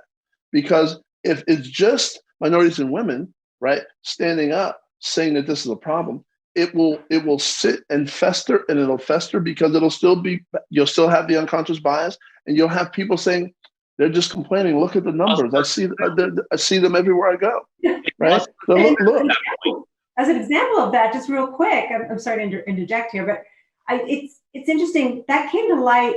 It proved itself a few weeks ago. I posted something, what I thought was innocuous, just basically saying on LinkedIn, if somebody has a job, please, stop questioning whether they deserve that job. Give them a fair chance. Treat everybody equally. Talking about women and minorities. And I received so many emails on LinkedIn from people I didn't even know, women especially, black women, saying thank you, because they were so upset that a few months before, all these companies were saying, we're going to change things, Black Lives Matter, and we're going to put all our efforts and all our money into this, millions of dollars, and we're going to change things. And they were frustrated because nothing happened. And they needed people to stand up for them and say things like that on LinkedIn. So even little things like that, where that you can do every day, which takes no time at all, means a lot to a lot of people, a lot more than companies just saying they're going to do something. I'm going to jump in. Oh, sorry. Go ahead, Alan. You go first. Heather. No, you go, Heather. Okay, all right. Heather. Listen, what I was going to say is that I think that I'm personally tired of talking about the problems. Mm-hmm. And I think we need to just focus on the solutions. And we all, folks like us who are so passionate about this topic just need to get out there and keep doing the work that we do and get in front of people and help, bring other role models along with us. So for example, one of the things that we've been doing a lot of when we work with our Cyber Day for Girls program is we call on our early professionals to come talk to the girls, right? So in other words, we use a near to peer kind of format because the girls can relate to them. We were talking a little earlier about how, societal role models that we all saw in front of us as kids were doctors, lawyers, dentists, police officers. Well, it's the same today. The kids today have the same societal role models. There's nobody walking around with a cape saying, I'm a cybersecurity professional, or, I fight cybercrime. But wouldn't it be great if there were? Because then all of a sudden those role models would be in front of the kids. We have to help get them in front of kids in order to build awareness. And by the way, frankly, it's not just kids. We have to build awareness amongst people of all ages, because a big part of the problem is the adults in the kids' lives who don't know enough about cybersecurity in order to talk about cybersecurity intelligently enough to help kids understand the plethora of opportunities that there are in this industry. And that, as you said, Matt, guess what? You don't have to be a math whiz. You don't even have to have a computer science degree necessarily. Some of us do. I'm not one of them. Well, I love that. So one of the things that I've done is I've actually gone into churches to do cyber safety, right? And so I get a bunch of parents who come in for cyber safety because they have kids, right, who are online and on their phones and everything. And I spend about 15 minutes giving them a cyber safety course, right, and just helping them understand things that they can do as a parent. But then I flip it to educate them about, hey, right, did you know about this career field of cybersecurity? Right? Have you ever spoken to your kids about it? Did you know that this is something? And I go into that, and you would be amazed at how in these underserved communities, how few parents know about the field of cybersecurity, because they are, in most cases, blue collar professionals, right?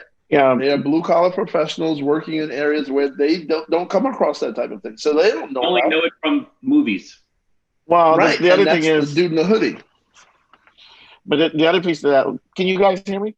Oh, yeah. Yes. Yeah. The other thing that Larry knows is I go back to the point you made earlier, and Heather was making it as well, is it's all about awareness, right?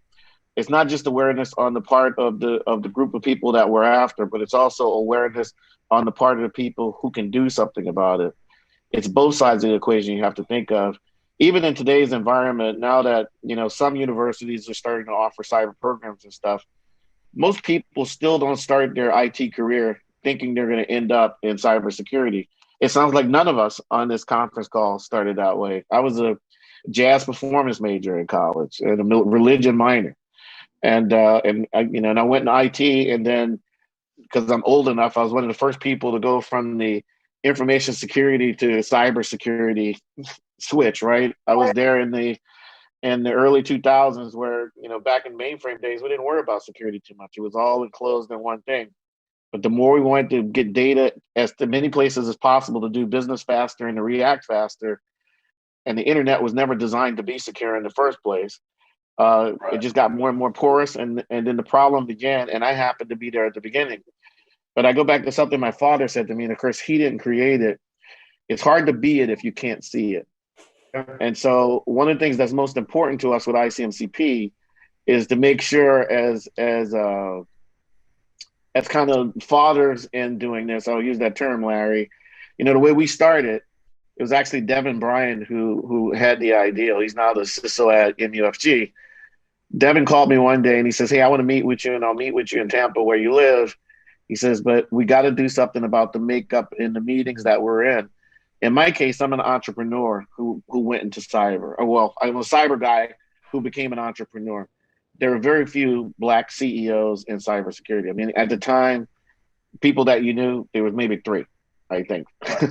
And so when Devin came to me, he says, look, I'm experiencing the same thing in corporate America, and we need to do something for women too. But Julian, we got to change to make up these rooms.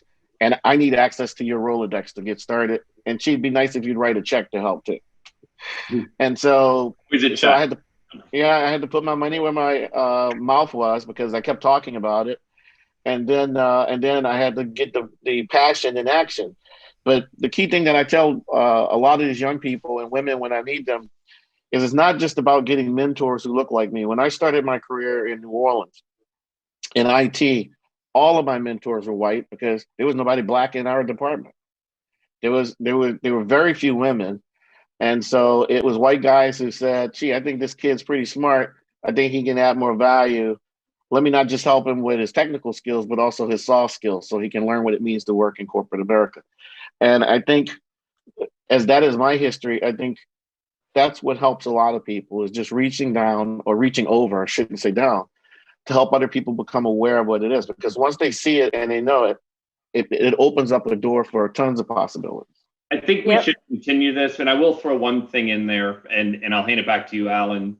One of the things that ready to stop yet, man. We got more time.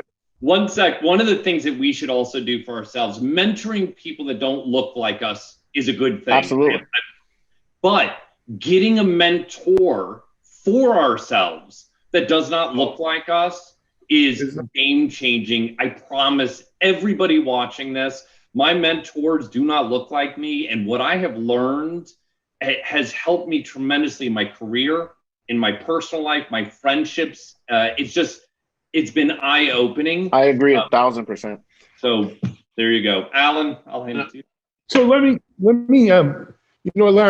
we started off with you getting real. I want to kind of finish it off with me getting real. So if you can't tell, I'm a white male. Hello, my name's Alan. But here's the thing. Julian, I'm closer to your age than well, Mitchell's my age too. Heather, you're not as old as you think you are. But I was there also, Julian, in the early 2000s and the 1990s as well. And I have a background as well on this. But it's very hard as a white male. It's one thing to be sensitive. It's a thing, something to be sensitive to the glass ceiling and to women. It's a thing to be sensitive for people of color, right? When you live in a white-dominated world and you're the one or two person in the room. It's one thing to be sensitive. It's another thing to walk a mile in their shoes. And I think that when we talk about leadership and we talk about, why it takes leadership, there's a lot of people who's and I'm sorry on the Zoom video, this might be going slower, but there's a lot of people whose lips flap and they have the best of intentions, but they haven't walked a mile in those shoes. Exactly. And until you walk a mile in those shoes, it's really hard to understand. When you're black or a woman and you walk into a job interview, there's no hiding it. You know what I'm saying? I'm Jewish, right? People look at my face, they know I'm Jewish, but well, you are too, Olivia, but you know what I mean? But I could pass, right? A black man can't pass, a woman can't pass. So as sensitive as we want to be, until that day is over, where when you walk into an interview, Olivia or Heather, and the man interviewing you doesn't look first at how you're dressed and how short your skirt is and what your legs look like and your hair or whatever, or you walk into a room, Larry, and they say, oh my God, this is a big black guy, I'm intimidated or whatever, right? Until that day's over, this is going to be an issue that we keep talking about and talking about and talking about. And if we don't recognize that as truth, you're all kidding yourselves. Exactly. You're all kidding yourselves. That's what we got to hit on. Alan, one of the things to think about also, we also need to scream louder that when we are part of diverse teams, when we work in environments that facilitate this, where everybody's passionate, nobody's self-serving, nobody's worried about, well, you're telling me, and Julian, I love the way you said it, you're telling me I should feel bad because of the way I was born, which is never the case for anybody here. Right. We should be talking about the success. Diverse teams, end of story, do better. They do better. Diversity of thought, background, color, creed, sexual preference, all of it makes a better organization, makes a better team, no matter how you think about it, and makes better lifelong friends. And we need to start screaming those successes, because those people that are in organizations in leadership positions that are not on board, that can't get out of their own way and have that really unfortunate viewpoints, they're going to start seeing other organizations that think better grow and be more successful. And that I think is going to be key as well, hopefully. Yeah. Right. I want to bring up one company I've run into, and it's not in the cyberspace, they're in the development space. But these people help HR companies recruit developers. They come out of Singapore. And if any of you have been familiar, Julian, you've been around the world. If you've ever been to Singapore, it's truly a multiracial, very, female entrepreneurs. And they do a good job in Singapore, is the bottom line. But this is a company that comes out of Singapore. They've recently also now opened up in London. And this is a concept, if we can figure out the cyber equivalent to it, I think it's great.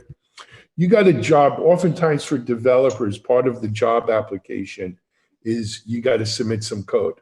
They give you a problem, write some code on, right? And even the people looking at the code know that it's a guy named Larry Whiteside Jr. or a woman named Heather who submitted the code, and already they have notions in their head, right? These people just make it blind. It's machine graded code. And it tells you who the best, if you're saying you're hiring a candidate to do this kind of code or, this kind of skill, it tells you who wrote the best code. And you don't know who that person is, whether it's a man or a woman or a black person or a white person or a Southeast Asian person or what have you. It just tells you who wrote the best code. Well, what can we do to unfortunately, to take the humans out of it a little bit and get to who's the best qualified for this? That's happening.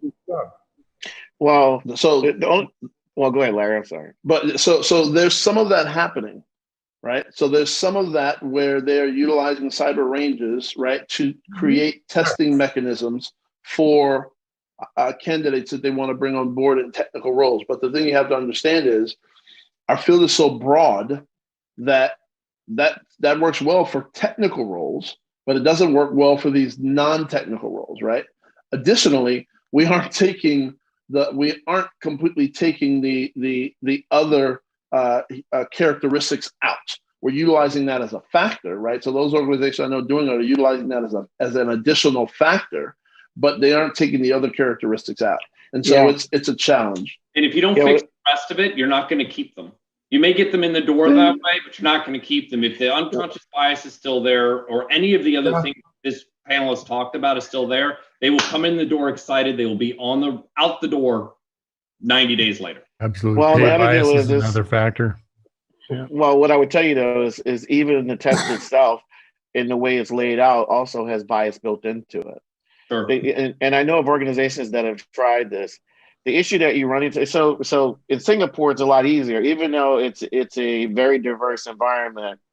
You have 3 primary Asian cultures and white people, and math and science is very important in that environment. And so using a test is kind of a way of normalizing things there in that fashion. The issue you have with cybersecurity, especially if you're looking for people who are new to the field or more entry level, it's how do you construct a test that tells me what they can learn, not necessarily what they know. What they know, yes. That's the issue. It doesn't help with the 2 things we care about: it's the passion, right, and or the big thing that those tests tend to fail in that, especially in our world. And with Larry and I, what we used to do when we worked together, it was all about that passion, that ability to dig and dig and dig. And you remember those nights? We would be there all night. Nights. We had to be because we wanted to be. And the joke was who was going to drink the largest big gulp, right? Because it was work all night because we wanted to be there. We wanted to be together. We wanted all to do this thing. It's passion and learn. So then it goes back to Larry's point earlier that you need to be around people that do this so you can mimic and see that it's possible for yourself, and so you can get recommended by your network. And that's why organizations like ICMCP, they're so critical, because they have that network for minorities who can refer jobs to them. But again, if you're from an environment where you don't have the ability to form those relationships or see the people like you, look like you in these types of roles, then it's a lot harder for you to get your career started in this field. But it goes back to what Larry said at the beginning. It's education. Yeah. You got to know it exists. Heather, I interrupted you. Oh, no, because I just thought something you said, Olivia, just made me think of something. I think that because of the pandemic, with everybody working from home, we actually have so many opportunities in front of us right now. I agree. And one of them is reaching, diverse communities, remote communities, underrepresented communities. Of course, there is one qualifier, and that is that they have reliable internet access, which is a whole other conversation, because there is, that we have a digital divide. But that issue aside, we can reach people right now remotely through technology that we might not, otherwise have the opportunity to reach in a face-to-face environment. So I think we need to take advantage of that right now. Yeah, instead of people like you taking an entire day to speak to one school, you could do 10 schools in a day. Yep. Right. Alan. I got to cut it, guys, because we're way over time. I will mention that there are many high schools with cybersecurity programs now, including one right here by my house. But that being said, rather than going around the room and thanking you and last comments, here's what I would like to leave our audience with. Larry, what's the website for your organization?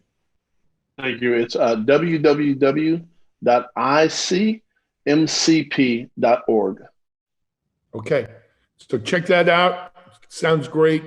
Have at it. Heather, I know you're running, was it Cyber for Girls? Is that the name of it? Yes, Cyber Day for Girls. And if people want to learn more about Cyber Day for Girls, go to IBM, www, of course, IBM.org. Oh, awesome. Great. Yep. Olivia, I would mention to you, and I'll mention it too, I have a good friend, Chenzi Wang. Chenzi was a VP of she's a CISO. I think she's been on our show before, many of our shows over the years. And Chenzi runs a great women CISO group that Olivia, I'll make an introduction. She's now, and Chenzi started her own women-run venture firm called Rain Capital. Yep. She's no longer at Splunk? No. No, she left a while ago. Oh yeah, she started a VC, a little venture firm herself that she's running. She got some good backing for her. Yeah. I'm really happy. It's called Rain Capital, and Chenzi's great. Should have been great to have on this panel. Actually, I'm doing a women's CISO panel with Chenzi, and the Jody, our associate producers, putting that together. But anyway, guys and gals, men, women, thank you so much for giving us a really great discussion. We could probably go on for another 2 hours here and not even scratch, but there's something to it. Take it in, look at it. We'll be back in another 2 weeks for another CISO talk. We'll announce the sessions. But thank you very much, everyone. Mitchell, as always, Matt, as always, my co-host. Thank you. Julian, one more time, we got to get you in here. All right. This is Schimmel for CISO Talk. Take care, everyone. Thanks. Thanks, everybody. Good night. Bye. Good night. Bye.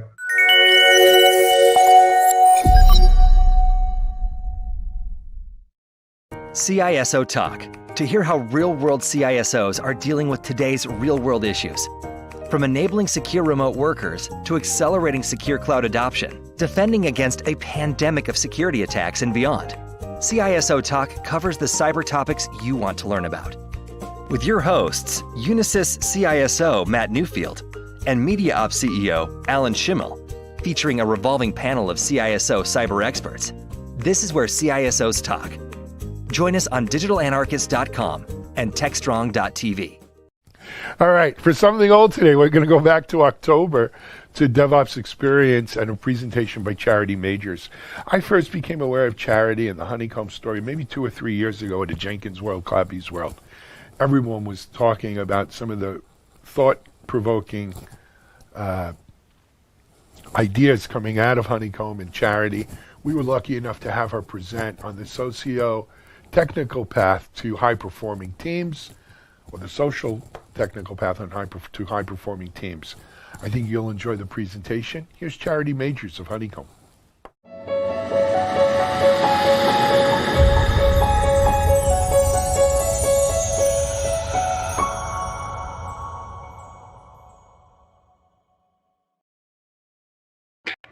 This talk is called The Socio-Technical Path to High-Performing Teams, aka Observability and the Glorious Future. My name is Charity, Nipsey Tipsy on Twitter. I am the co-founder, CTO of Honeycomb, and the co-author of Database Reliability Engineering. Also, in about 3 months, Liz Fong Jones and I will have O'Reilly Observability book coming out. This is a talk about teams. Teams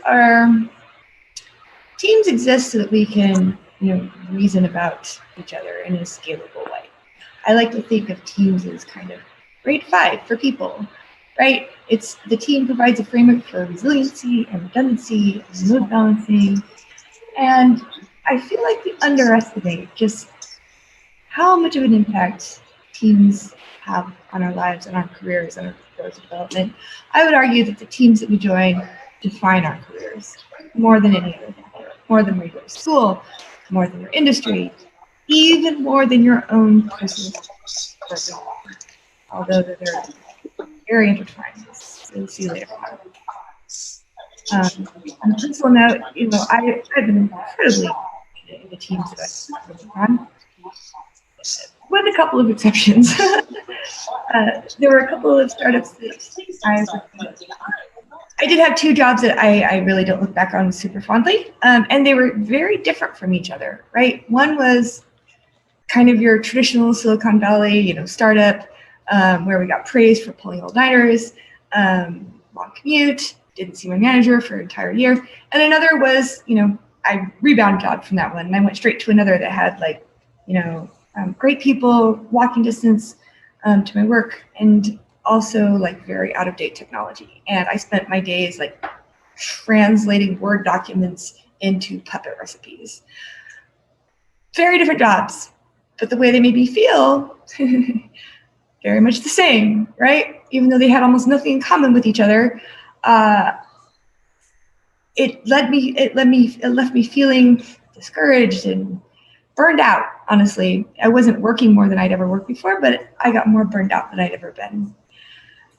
Turns out, I knew this experientially before I really understood why these teams were good or bad. And I knew it because on the high-performing teams, I had motivation. I had autonomy, I had mastery, and I had meaning, which is, this is what elevates our work from labor into craft, right? This is what makes our work part of a fulfilling life. This is what makes us, think about it in the shower as we're getting ready in the morning. I feel like once you've experienced work that isn't just work, but it's work, it's really hard to ever go back. It's also incredibly difficult to craft these systems in a way that produces party work instead of labor work, which is why you can't really look at just the teams or just the systems. You have to look at the whole thing, right? The socio-technical system that you're embedded in, because it's all interconnected. You can go and read a lot of white papers and stuff on the internet about this. They use different terms that I'm going to use. All this means is that it's a feedback loop, right? Your system is a unique snowflake. You can't take anyone else's rule book and apply it to your situation. You have to figure it out yourself from scratch, which is why it's fun. It's why this is interesting. There are, of course, some patterns that we can learn from each other and stories that we can tell, and that's what I'm going to try and do in this talk. But the fun and exciting and terrifying thing of this is every system is different. Let's start with the socio part. How well does your team perform? Now, we have not had much science in this regard until Nicole, Jez, and Jean went and did a bunch of science and came up with, there are actually four questions I think every single manager, every lead, everyone in tech who cares and is tasked with these systems should be tracking constantly. How often do you deploy? How long does it take for your code to go live after you write it? How many of your deploys fail? How long does it take to recover from an outage? And I would add a 5th. Everyone should be tracking how often they load it out of hours. That's not all. If you've read the Stripe Developer Report, then you know that we waste a lot of time, a lot of time. 42% is the optimistic self-reported statistic that they came up with. 42% of our time is wasted doing stuff that doesn't move the business forward, where we're not learning anything, we're not creating anything new, we're just doing the shit that we have to do in order to get to the stuff that we want to do or that we need to do. It's orienting ourselves in time and space. It's reproducing bugs. It's working on the wrong thing and then having to go back and undo it and work on the right thing. And one of the biggest obstacles that we have in tech is that we have just come to accept this as normal. This is just acceptable, that half of our time is wasted. It is not. It is not. Back to the DORA report though, there's a really wide gap between the teams that have started to really get, their shit in order and the teams that haven't. Deployment frequency, the bottom 50% of teams deploy between once per month. Elite teams, quote unquote elite, deploy many times a day. And if you look, year over year, what you see is that elite, I don't really like that term, whatever, elite category is getting bigger and better. while the bottom 50% is actually losing ground, because if you're standing still in tech, you're losing ground. What this should tell us is, first of all, it really pays to be on a high-performing team. Like, it really pays. And here's why. Like, we often think that, like, how do you get to be a great engineer, right? Or how do you get to be a great team, right? You build a great team by hiring the best engineers. That is bullshit. It's actually the other way around. You become a great engineer by being on a great team. And just look at this, like, which one of these two kids is going to be a better engineer in 2 years? The one who gets 300 opportunities to learn, 3,000 deploys per year opportunities to learn, or the one who gets 5 deploys per year and spends most of their time firefighting? Firefighting is not creative labor, not fundamentally. It'd be fun, it's a different story. Our biases tell us that, great people make great teams, but I've seen this over and over again where, an engineer from, one of the elite teams, quote unquote, joins a team in the mid-performing, levels, and 3 to 6 months later, that's how fast they're shipping, right? Because the rate at which you're shipping code is not governed by your personal skill level. It's governed by the infrastructure. It's governed by the best practices. It's governed by the tools around you. It's governed by, everything that has gone into constructing this environment. Your productivity will rise or fall to match that of the team that you join. Setting aside the question of whether you even can evaluate the best engineers, people often try to stuff their teams with people from Google and Facebook, and that's just backwards. By the way, also, good managers don't hire people. They build teams, they craft teams, they grow teams. They don't expect experts to show up on their doorstep fully formed. They accept the need to develop their talent, and they will invest a lot of effort into doing so. Every engineering org actually has a dual mandate, by the way. It's not just the responsibility that you have to your customers, although absolutely there is that. There's also the responsibility that you have to your team, the people who build it and who run it and who maintain it every day. I don't believe that these two are in tension, which is sometimes how we tend to talk about them. Like, oh, well, if we have a lower quality of service for our customers, that will make our people happy. I absolutely categorically do not believe that that's true. I believe that, in fact, the only way that you can sustainably have either of those is they build on each other. Nobody likes to make their customers upset, right? It's actually a quality of life issue for us as engineers who take pride in our business and our craft. We want to do well for people, right? And the way that we kickstart this feedback loop is by thinking about ownership, right? And ownership begins with observability. So let's move from the social part to the technical part. Tools. I don't know your systems, so I can't prescribe exactly what tools that you absolutely need to invest in. But I've seen a lot of systems, and I feel like I can take a pretty good guess. Observability is where it starts for the same reason that I put on my glasses before I go and drive down the freeway at 80 miles per hour. If you can't see what you're doing, you're just going to waste a lot of time. And I have yet to see a single company that has invested enough energy into their deployment software, their deployment frameworks. Most companies haven't even really fulfilled the promise of continuous delivery yet. It's like we got through CI, and now we just say CI/CD, but we don't actually do CD, and that's a problem. Observability is a term that I just threw out there, and you may or may not have heard me ranting about this already. You may or may not have already read about this, but what it means is, this is straight up borrowed from control theory, mechanical engineering, where observability means, can you understand what's happening inside your system just by observing it from the outside? And if you apply this to software, it means, can you understand any system state without shipping new code, without shipping code to handle that system state, right? Any asshole can tell what's going on, can explain their system state if they could predict it in advance and write custom code to handle it, right? But it's about gathering your information at the right level of abstraction so you can slice and dice, and ask new questions, understand new system states without having to ship new code. Now, I have written a lot about this, and I'm not going to even try and dive into all of it here. Suffice it to say that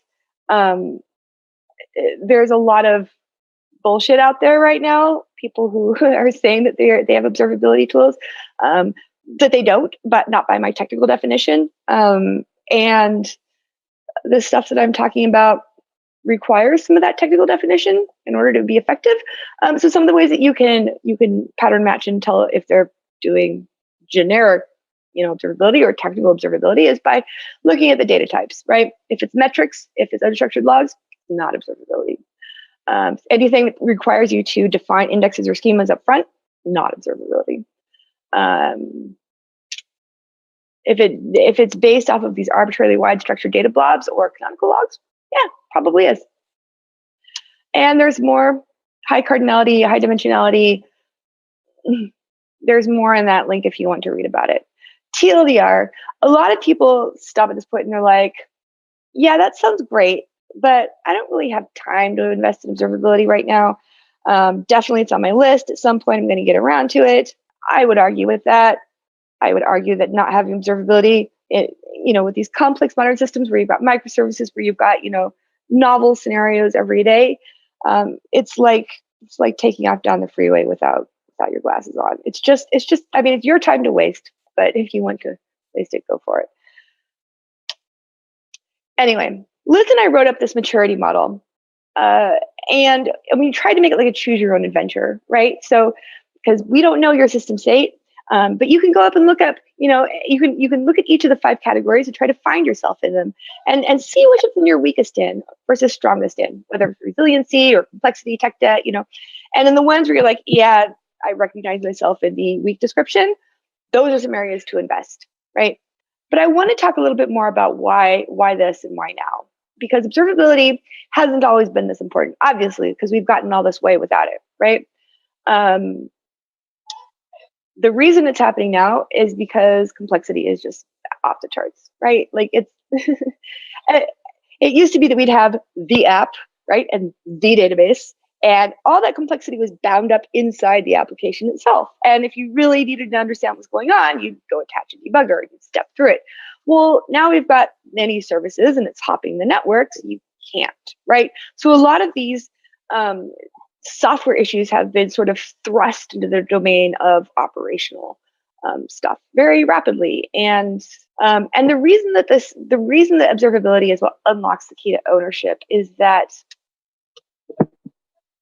technical observability results in a situation where you can slice and dice and say, these rows here, like these requests are different from those requests after I made this change, right? It allows you to compare them at a very granular level.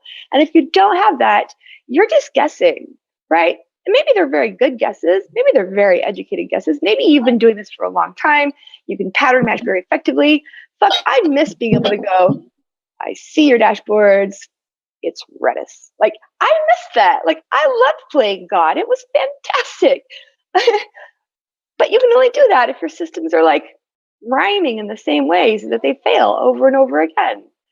And if you don't have those systems that are failing in the same repeatable ways, and if you don't have the right tooling, you're going to really struggle to connect these feedback loops that are at the heart of a well-constructed, a well-understood system. I want to give you an example because I think that all this is kind of difficult to talk about at a just like high level. Let's take this example of, loaders are loading slowly, not for everyone, but for some people. In the good old days of, 5 years ago, with a lamp stack. Some of the scenarios would probably be like these. We're out of capacity, got dashboards, maybe we're, currencies high, or we've run out of connections, whatever. Like, you can build a lamp stack, you can look at it, size it up, go, I can predict 80% of the ways the system's going to fail. And you can write monitoring checks for those things. That's great. And I'm not ragging on monitoring checks, because you should absolutely have monitoring checks for all the things you can predict will fail. It's a great shortcut. Okay, but now let's look at the same exact scenario, but for, microservices platform. Like, these are actually taken directly from outages that we had at Parse and or Instagram. Like, these are not things that are going to happen over and over. These are weirdo problems. They're going to happen once, right? And historically, we've put all this effort into, we understand the outage if we're lucky, and then we're going to do a postmortem, and we're going to craft this perfect dashboard so that next time this happens, we'll find it immediately, and we put it in our run books, we educate everyone. This is great if your systems are failing repeatedly in the same old ways. It is a complete and utter waste of time if it's never going to happen again. You have an observable system when your team can quickly and reliably diagnose any new system state, any new behavior, without predicting it could happen, without understanding it was going to happen, without having monitoring checks for it. It puts you in this continuous conversation with your code. And when you're instrumenting and you have this conversation with your code, right, it forms this beautiful feedback loop that I think of as like observability-driven development. And no knock on TDD. TDD is great. Most effective software, movement of my lifetime. But it stops at the border of your laptop, right? Like, it is effective because it abstracts away everything about reality. It's just like, doesn't exist, which means that it's a very limited utility. And yes, we should still write tests, but that, it used to be that your test, you could catch 80, 90% of all things would happen. Now, like maybe 20 or 30, right? Like, and so you have to start thinking about writing code and instrumenting it. Like, as you're writing the code, you need to be instrumenting it with an eye towards how will future me understand this, right? In an hour when I've shipped it. And how will I know if something's not working? You should never accept a PR if you can't say, how will this break, and explain it, right? And you should have, the reason why it's important to have CI/CD is so that interval of time between when you write the code and when the code is live in production is as short as possible, so that you still have all that original intent stuffed in your head, right? So you're watching it, so that you merge to main, you get coffee, 5-10 minutes later, you're back and it's live, and you go and you look at it and you ask yourself, is it doing what I expected it to do? Is it working as intended? And does anything else look weird? And because you're in there every day, you're not biased towards only looking at production when it's weird. You understand what normal looks like. If you break up that feedback loop, if you make it so that, bugs don't get caught by the person who wrote them right after they ship them, if you make it so that the software engineer isn't even looking at their code or isn't even instrumenting their code, or if someone else is looking at it days later, you lose that beautiful opportunity where you can catch 80 to 90% of all problems before users ever even get a chance to notice that it exists, right? That is the most powerful moment in the software development lifecycle, is when you've written it and you're looking at it right there. Starting to yell at people here. On-call is where shit gets real, right? On-call is for everyone who writes code. And I do not say this, like, I know that, so I come from ops, and no, absolutely, I will admit that we have a reputation for masochism that is well-deserved. And the idea here is not to invite all of engineeringdom into our, shabby hut, right? The idea is to not make everyone suffer. I swear to God, I'm over 30, I don't want to get woken up anymore either, right? The idea is that this is how we make it better, right? This is the only way to lift up us out of this, react, response, firefighting mode into a mode where it is rare that you get woken up out of error hours, vanishingly rare. You cannot achieve that if you have different people running the system than writing the system. You can only achieve that if you have a single tight feedback loop. You can't gift your eyes to another team, right? Oh yeah, take all this context from my head and go look at that shit that I just wrote. It doesn't work that way. And it's on us in ops to stop being all, stay out of production, right? We need to be welcoming. We need to encourage curiosity. We need to build tools that, build guardrails that emphasize ownership, and then we don't punish people. Progressive deployment is the new term of art for, deploying all the things. And I want to be clear here that I'm not saying that all staging environments have no value. I'm not saying that at all. There is a value to staging. What I'm saying is that we've gotten the ordering wrong. We've taken engineering teams and gone, okay, go spend months building these elaborate, staging and test and desktop and laptop environments for everybody. And then, we get to production and people are like, oh, well, we're out of time. We don't have any more cycles to invest in prod, right? We'll let ops handle it. All I'm saying is that is backwards. Please invest in production first. Those lines that I showed you, the bubbles, remember from 2018 to 2019, where the 7% of elite teams were up to like 20%, and that bubble's getting bigger and higher. That is because those are the teams who are embracing this whole constellation of tooling that is around shifting the center of gravity to production, to reality, right? Feature flags, incredibly important. SLOs, incredibly important, right? All of this tooling around running your shit in prod safely is important. I want to quickly, I want to show you how quickly this adds up and gets us to that 42% of our time is wasted, right? This is the kind of thing that happened, most weeks, let's say, throughout my career.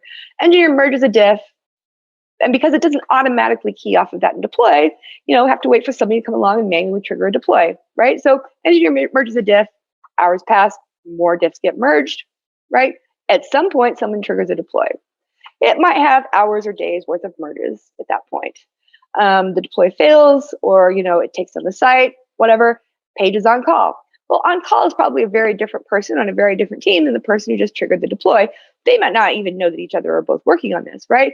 So on call goes, something's wrong. Starts rolling back, starts investigating. You start bisecting, just trying to figure out which one of these diffs was at fault, right? Maybe you cut another half dozen branches or try deploying a bunch more times, trying to figure out which one is the error. And this eats up, your day. It eats up time from every person who's shipped a diff who might be the guilty one, right? It eats up on calls time. At the end of the day, this might have taken up, 4 or 5 people, can't actually get their shit done because they've gotten roped into something went wrong with deploy production. Everybody gets burned out. Everybody's bitching about how much on-call sucks, how much they don't want to be responsible for deploys. How much time is elapsed there? A lot. Okay, now multiply that by days, weeks, years, teams, and you suddenly see that's where all our time's going. Let's look at a virtuous feedback loop that is accomplished. This is achieved by nothing other than making it so that CI/CD is real, right? Making it so that when you merge to main, it automatically triggers a deploy and automatically goes live. So engineer merges the diff, kicks off the automatic CI/CD and deploy. A few minutes later, deploy fails, notifies the person who just did the merge, who reverts to safety, knows exactly what she just did, so she quickly fixes it, adds more test instrumentation, commits a fix, it deploys again, time elapsed 10 minutes. It really pays to be on a high-performing team. And you really have to internalize this truth that speed is safety. Speed is balance. This is like riding a bike. If you slow down, you fall off, or being a shark or something. You slow down, you die, right? Speed is safety. And just briefly on the build versus buy, this is something, there's no one right answer, but, it's pretty clear that more and more work is for engineers of all types, we're trying to spend more of our time on our core business differentiators and less time on infrastructure. Infrastructure is the stuff that we have to build in order to get to the stuff that we want to build. And wherever possible, you should make that someone else's problem. Because if that's their mission, they will do it better than you. You should do your mission best. You can tell I'm from ops because this is how I feel about software in general. Build reluctantly, All code is legacy code. Kill your darlings. My friend PVH likes to say that the worst code of all is code that you have to write and maintain yourself. The best code of all is code that someone else writes and maintains for you. Sorry, I misquoted him. The best code of all is no code whatsoever.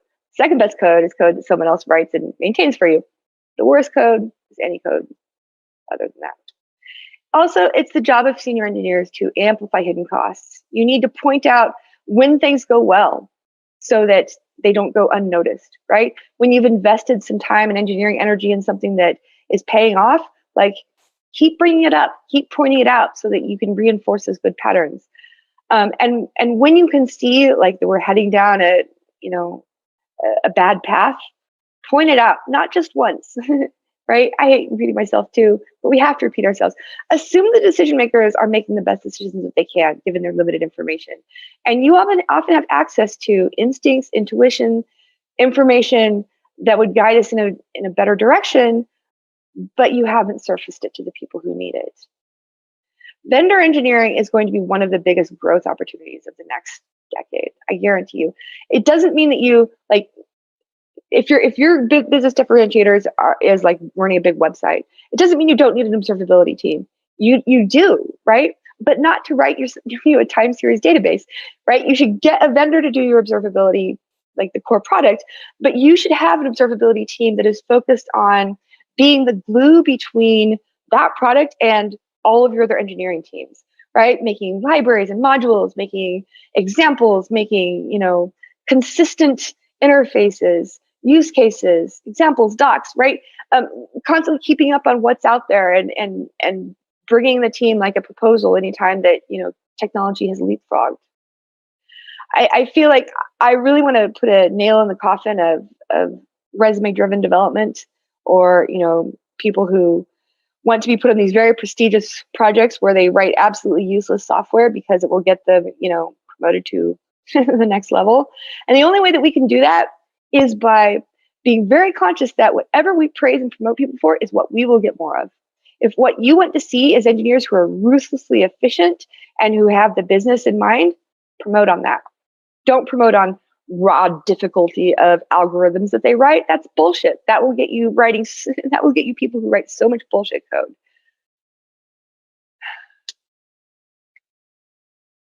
Your system is a snowflake. High-performing teams both contribute to and are a consequence of a well-running, well-tuned socio-technical system. It is the job of every senior engineer, manager, everyone who understands how these systems start to work has a stake in making sure that they are run well. Most of us have systems that are just like hairballs that the cat coughed up that we have never understood. We've never understood them. And every day we ship more code we don't understand to these hairballs that we've never understood. And then we wonder why it's a tire fire. It's messed up. And it doesn't have to be that way. If we actually put our glasses on, if we invest in observability, if we invest in instrumentation, if we don't buy this line that, our tools will tell us what we're supposed to look at and what it means. No, they won't. Any machine can tell you when there's a spike. Only humans can attribute meaning to that spike. Where are we going? Well, systems are getting more complex, exponentially more complex. And this means we need to rely on each other more than ever, because none of us can fit it entirely in our own heads. And I feel like there's something kind of beautiful about this, because the next generation of systems, they aren't going to be built and run by people who are just checking in, putting in their 8 hours a day. Building one of these systems, you understand the part that you're on at the moment. But when you're debugging it, like, you have to understand everything that everyone on your team is working on. And we need to be building tools that help, be our like shared brain, right? Take it out of our heads where we can't share it and reason about it, and put it into a tool where we can.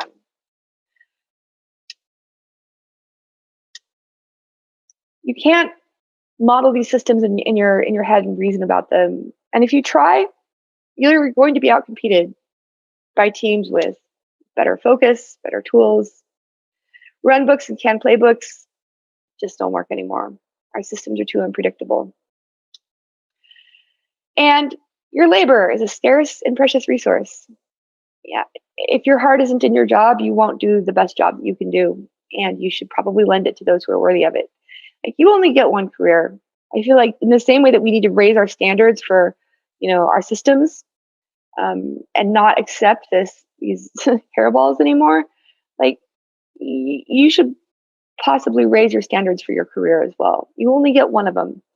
Seek out the high-performing teams, because that's where your career will take off by leaps and bounds when you're surrounded by people who care as much as you do. Not mired in tech debt and shitty processes. I think this is a really neat moment in time where the underpinnings of technology are really moving towards a world that's more distributed, more egalitarian, more distributed, and I feel like it's a real opportunity for us to make things better for the humans who run it as well. We have a dual mandate, all of us, to our teams as well as our customers, and we can do better. So let's do it. The end.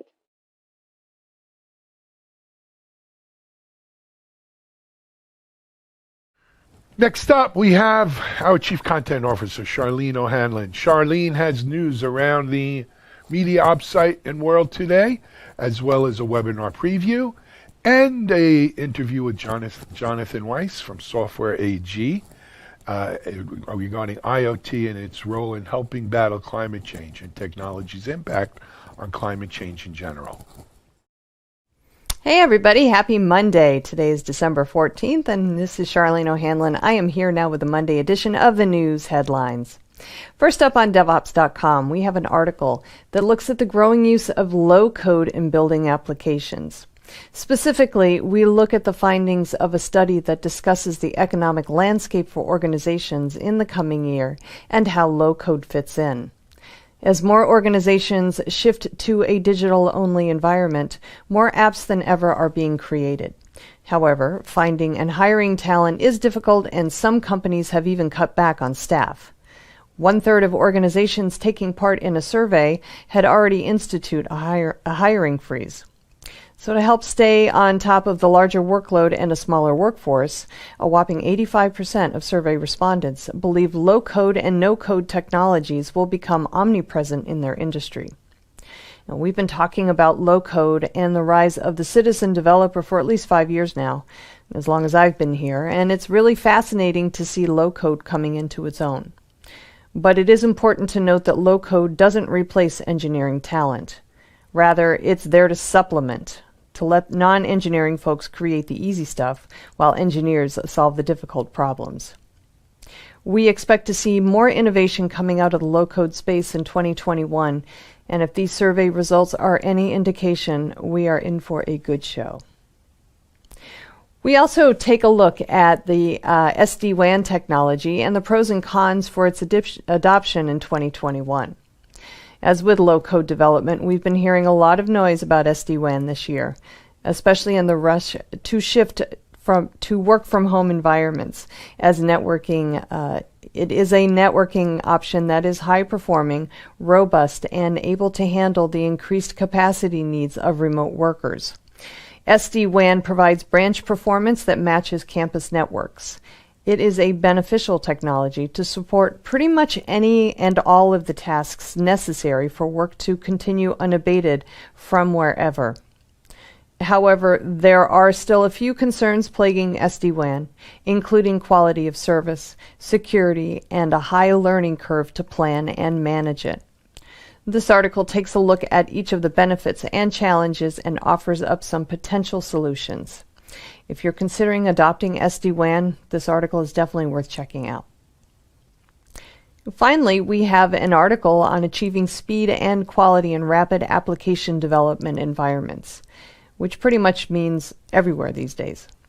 Again, it's all about that tension that exists between DevOps and security teams, but this article takes a different tack on how to fix it. Namely, using tools and technologies to make developers' lives a bit easier.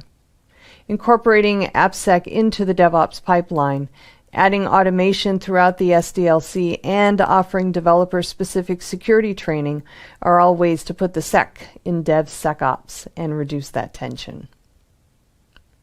Over on Container Journal, we have an article on container security and how it can be improved in the CI/CD pipeline.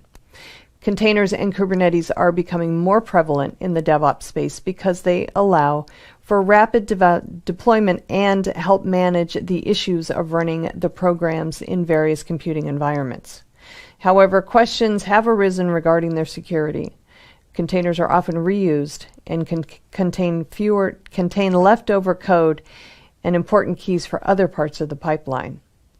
This article calls for implementing application security tools in the CI/CD pipeline correctly, which can yield excellent results in tackling potential security risks.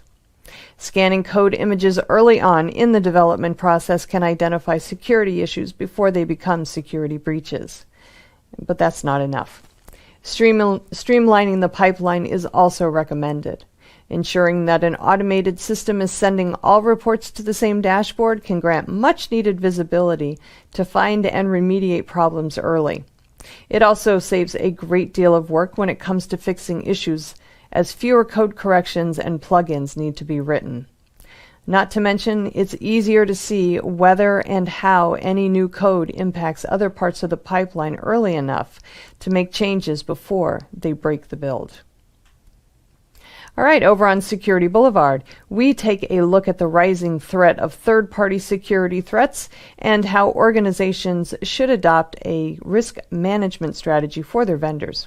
It sounds simple enough, but like wearing masks in public, some third-party vendors will not play along.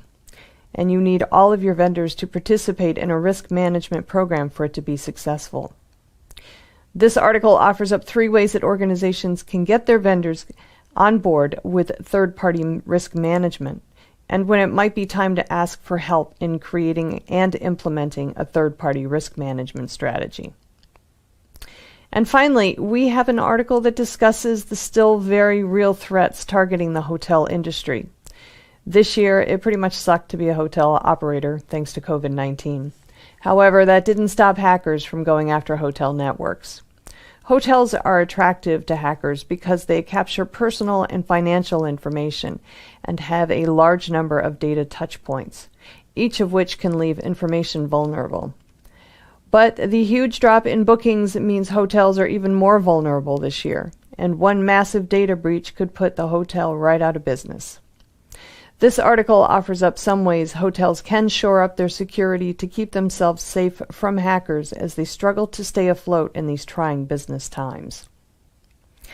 All right, that's it for the Monday edition of the News Headlines. Please check back with me tomorrow when I'll have a fresh new batch for you. Until then, stay safe. This is Digital Anarchist. Hey, everybody. Welcome back to TechStrong TV. I'm Charlene O'Hanlon, and I am here now with Jonathan Weiss, who's the Vice President of Emerging Technologies at Software AG. John, thanks so much for joining me today. I really do appreciate it. Yeah, thanks for having me. Happy to be here. All right. So first, tell me a little bit about Software AG. Where do you guys play? Great question. So we're not really a household name, I think in some respects, a household brand, but we probably impact just about every household that's listening to this or watching this. We're kind of like the secret sauce or the glue that holds a lot of enterprises together behind the scenes. So some folks might call that middleware, but we're really well known for integration and analytics that happens behind the scenes of some of the countries and the world's largest telecommunication providers, financial institutions, banks, insurance companies, things like that. Okay. All right. Great. So you guys are middleware is now the new API. And, I kind of hear that people are calling APIs actually kind of the new middleware. So is that, are you guys kind of dealing a lot with APIs as well? Or are you guys still kind of keeping the middleware moniker? Yeah, absolutely. We offer all kinds of API lifecycle management type solutions in the market. In fact, if you read any analyst report, whether it's Gartner, Forrester, anybody, if it's got API in the title, if that's the report, you're going to find us in it. We're pretty big. We've been doing this a long time. This is now 51 years in business for us.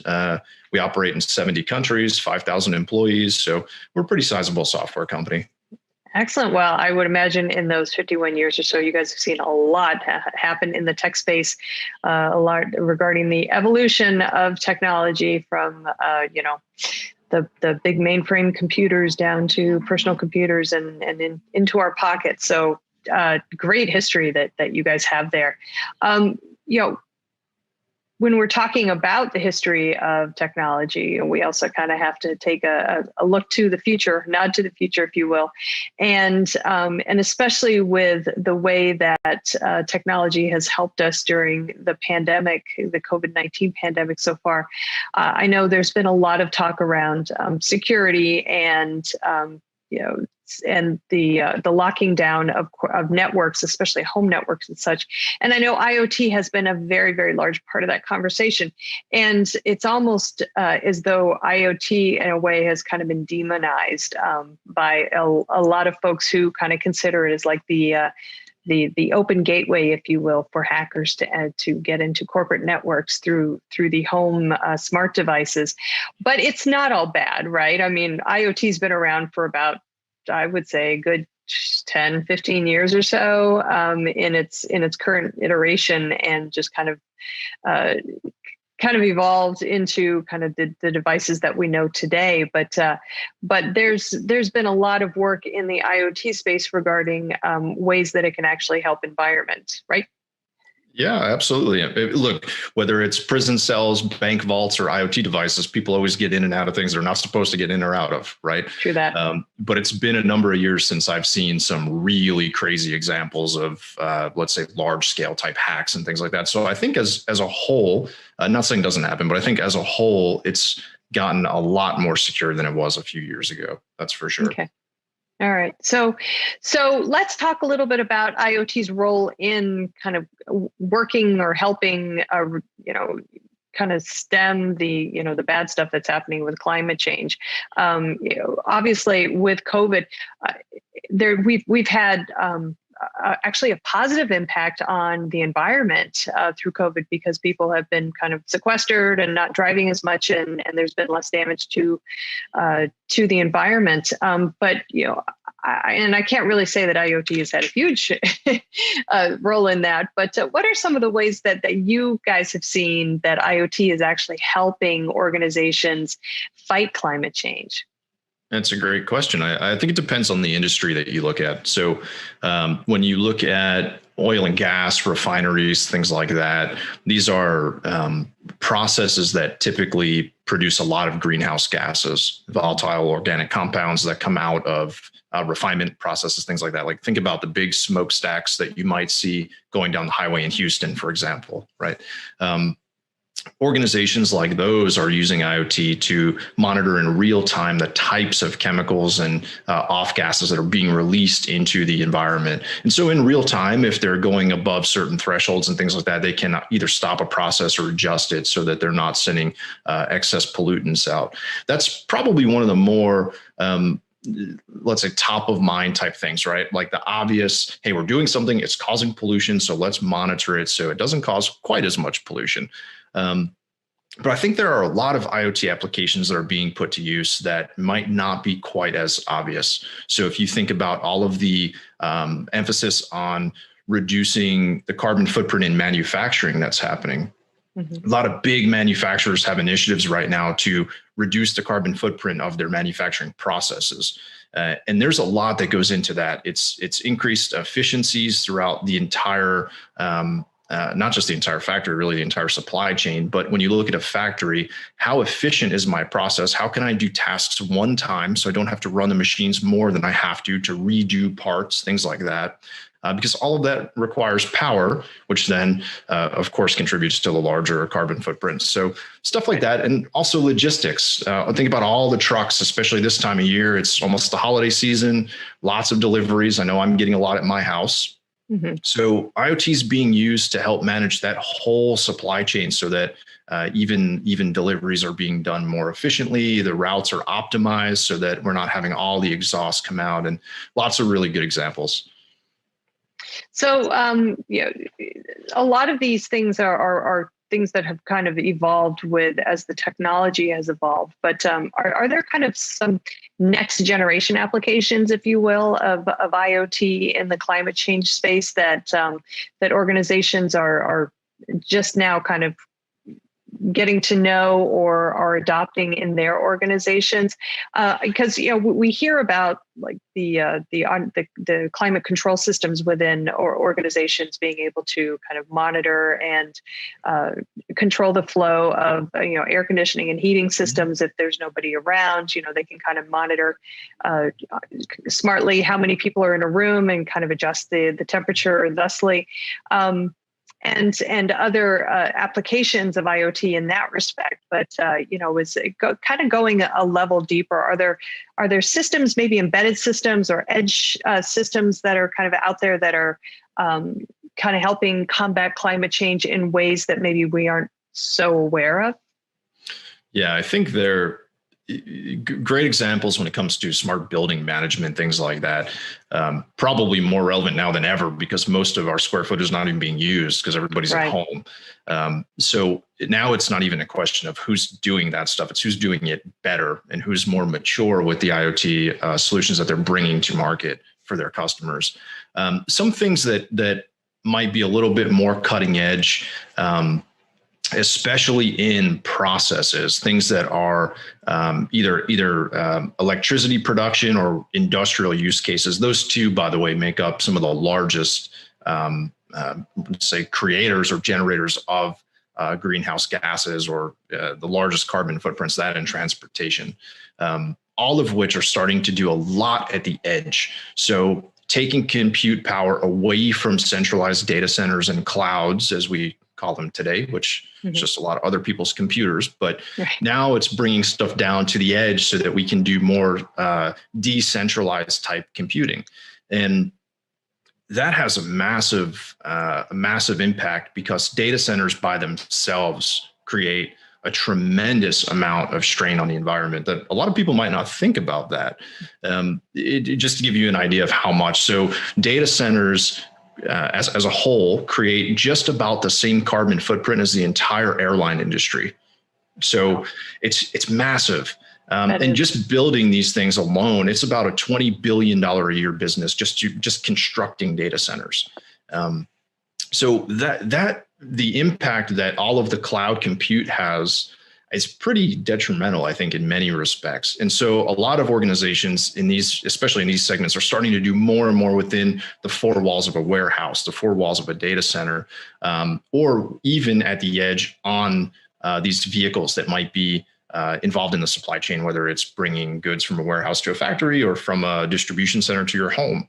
So I don't know, hopefully that answers the question a little bit.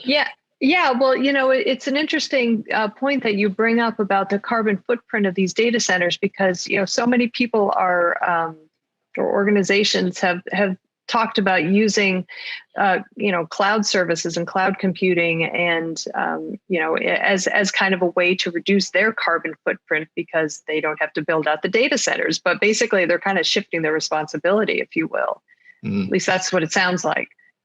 It's kind of like when we say something's for free, right? Nothing's ever free. There's always a cost associated with doing something. Now, whether you shift the burden to someone else, right? Maybe that's a different question, but it's a really interesting dynamic. Most people, it's kind of out of sight, out of mind. It's in the cloud. It's not my environment. I don't have the energy bills to pay for it. So to me, it doesn't really exist, right?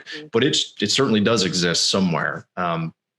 And I think, what's really interesting, even if you take a practical application to this or make it a tangible example, because it might be hard for people to understand, okay, as much CO2 as the airline business, I don't know what that means. But a lot of us, if we're cost conscious or we care about energy consumption, things like that, we'll turn lights off in our house. Most people don't put all the lights on all day and leave for the day, right? They turn lights off. To the point that that's even one of the leading IoT devices, right? Smart light bulbs. Just to give you an idea. So, and this is a number of years ago, I read a report from Google that said every Google search entered, every time somebody types something and hits enter in Google, that registers just about the same energy consumption as leaving a 60-watt light bulb on for 17 seconds. Wow. Think about Interesting.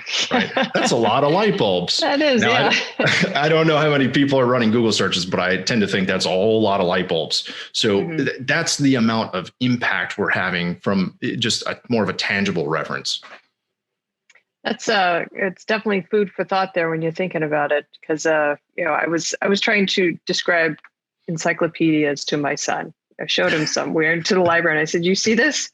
This is what I had for Google when I was growing up." And you know, he's obviously never known anything different, but you know, it's nothing for him to type into Google's, you know, it's into something into Google and get an answer.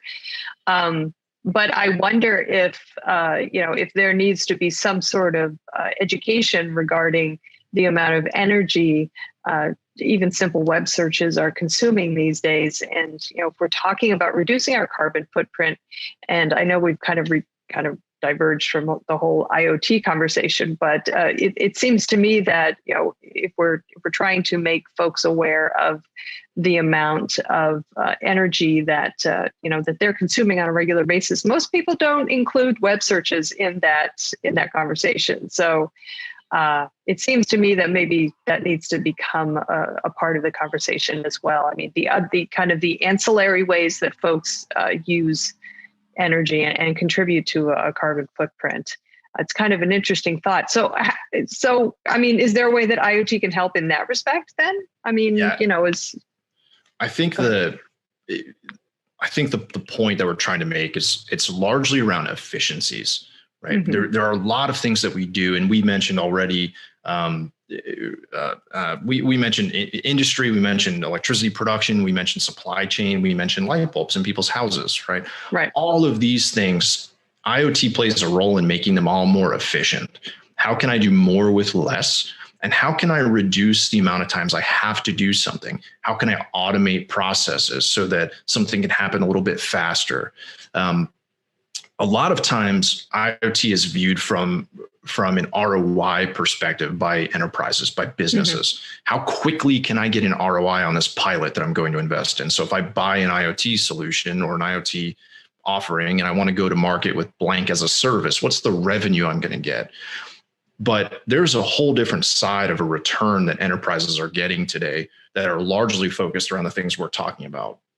It's not financial payback, it's increases in efficiencies, it's reduction of waste or scrap, depending on your type of process. So I think IoT is the driver, or maybe the foundation for a lot of the change that's coming that will support this kind of climate, let's say, help that we can bring, if that makes sense. It does. Yeah, it makes a whole lot of sense. And I imagine that, you know, as we shift as a society toward, you know, adjusting to what we've had to adjust to over the course of the year, with people working remotely full time and a lot of schools going online full time, and just kind of, you know, having to kind of shift the way we think about the way we do things. I have a feeling climate change is going to be kind of a larger part of the conversation, for, you know, for better or for worse, as we start to see the impact of maybe not driving as much, which is a positive, but B, doing so much more online and having that, you know, that increased carbon footprint through the data centers and the cloud services providers. So that's obviously a negative. So I think there's going to be you know, a lot of conversation in the next year, as I said, about how that's going to impact the environment at large. But interesting times ahead. And you know, I say that a lot, but I honestly believe it, that you know, we're going to have a lot of interesting conversations next year. But But for now, Jonathan, thank you so much for having the conversation with me. It's certainly given me something to think about, and I hope it gives other folks something to think about as well. So appreciate it. Yeah, thanks for having me. All right, great. Okay, everybody, please stick around. We've got lots more TechStrong TV coming up, so please stay tuned.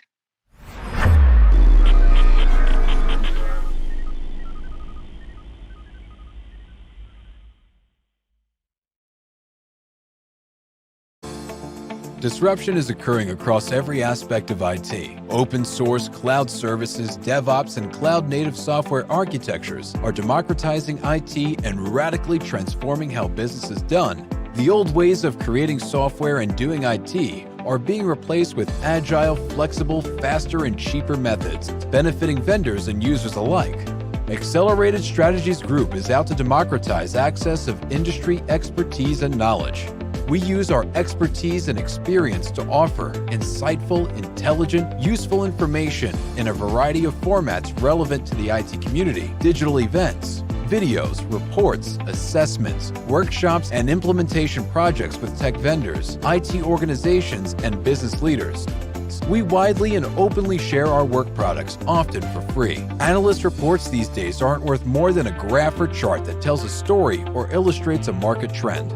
We work with developers, DevOps teams, cloud architects, security engineers, and transformation leaders most every day, creating and implementing transformational strategies and technologies. We're not just thinkers, we're also doers.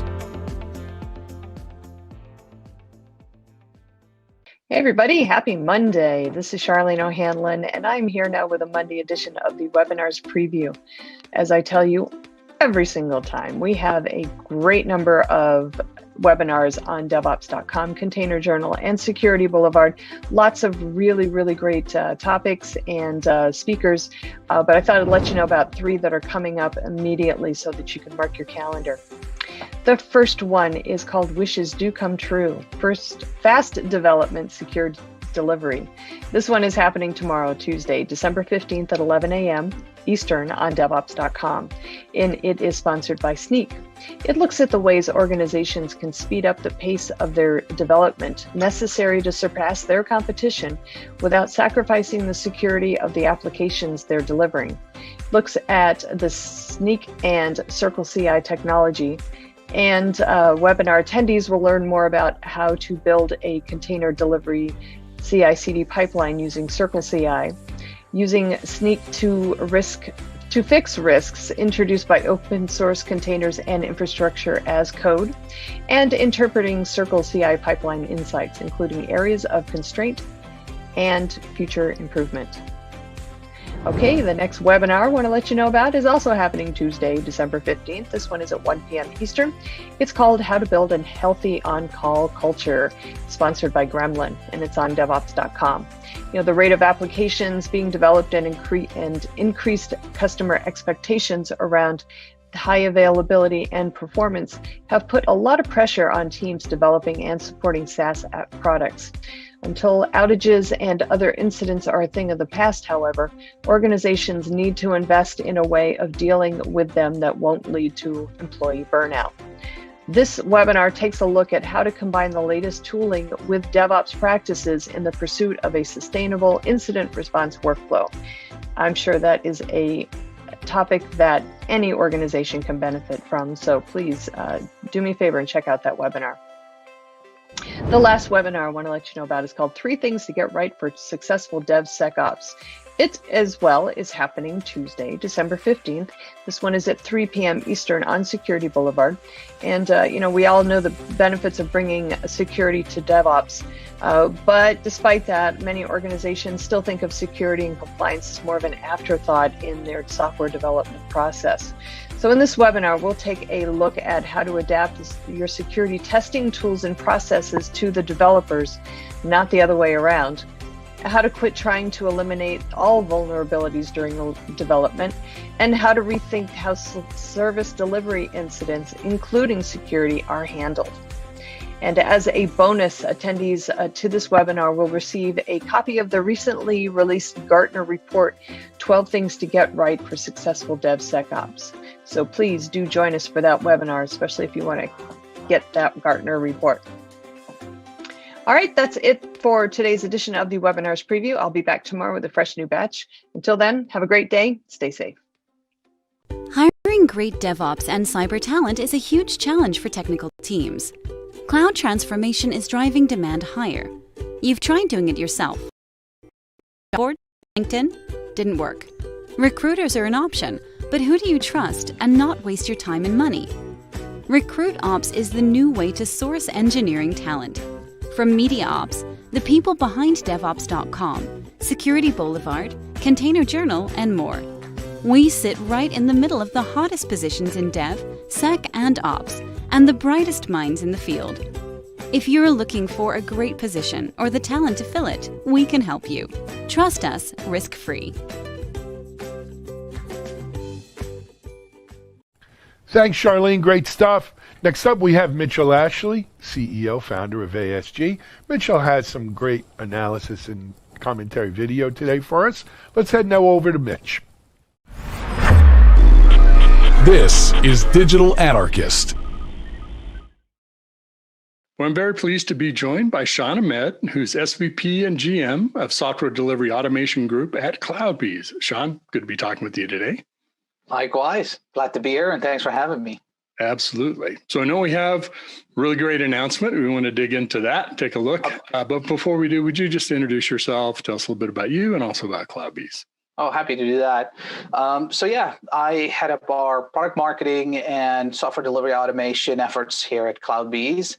I have the distinct honor of being a part of the team that launches new products and positions them in the market and how to make our customers successful with the products. So it's a very exciting time for me personally, as well for us as a company. Now that we're having our virtual launch event here this upcoming week for software delivery management and the first two modules of that platform. So we're very excited about that. For those of your viewers who may not know CloudBees, we are a software delivery company. We are in the business of delivering products that help customers build the software delivery backbones, things like CI/CD tools, automation, orchestration of the build, test, release process, as well as managing the monitoring analytics of the software delivery process to help teams be successful, ensuring that they can continuously, safely, and rapidly develop and deliver new features to the market. So that's the business we're in, and we're in an exciting time as an industry, and exciting time for us as a company to be in that industry. So. You know, I know you're a humble person, so I know you won't take this the wrong way, but it's kind of fun playing Tim Cook or Steve Jobs and stand up there and do the introduction of the new product, right?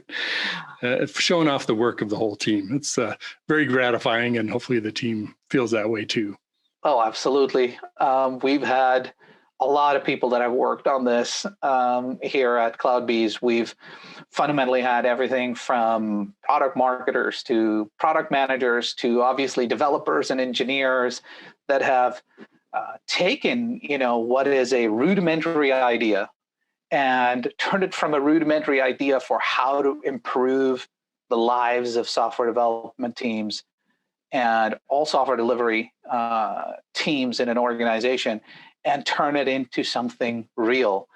For most of us that have delivered software that are probably listening to this podcast and VCast, I mean, we all know that journey is long sometimes. It is full of pivots, it's full of up and downs, and lots of learnings across the process, and our journey has been nothing different. So when I get to be the person that gets to stand up there, I'm really not representing Sean Ahmed. I am representing, an entire organization and a legion of people that have really made it possible for this rudimentary idea to be real. So I always get a little butterflies at opportunities like this to be able to speak and tell the world about, new products that we're releasing, or some, amazing new feature that we think will impact the world and the teams that we work with and our clients and customers around the world.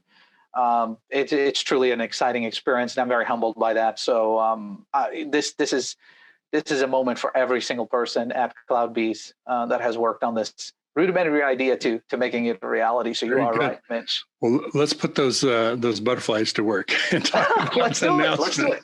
Yeah. So tell us a little bit about, I don't know if there's any setup or kind of context you need to talk about first, or tell us what the announcement is. Yeah.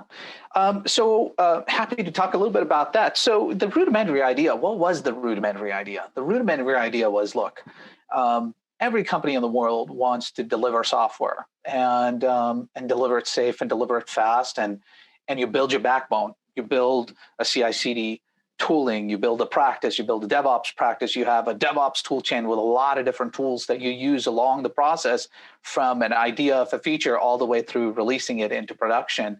And that process generates a tremendous amount of touch points, various teams, ultimately multiple different processes, different tools that people use to actually deliver this software. And each one of those generate a data point, generate some information and an artifact and some data that tells you something about each one of the various steps. But those steps and how this is moving and where things might be stuck, where value might be bottlenecked and so on and so forth, very often gaining insight to those types of data points is very difficult because information is locked down in systems. Different people, different teams, different processes further isolate the information you're looking for. So very often you got engineering managers, developers coming into the work in the morning and they're fishing for information just to get to speed as to where am I? Where is that feature? What process? What worked? What didn't fail? Out of the 10 things I can possibly do today, what are the 3 that will have the greatest impact? And our rudimentary idea was, what if you could take all the data points from that entire DevOps tool chain and you could draw correlated insights from that would inform and drive your decision making, that would inform and drive your conversations with teams, that would inform and drive your discussions with stakeholders and even business stakeholders across the group about where software delivery efforts are and how we did against the efforts that we had. And we thought a lot about that, and we said to do that, you would need a fundamentally sound platform that you would bring all the data into. You would have to design a layer, a common meta model. You'd have to define, some data store, a system of record that you could classify information by.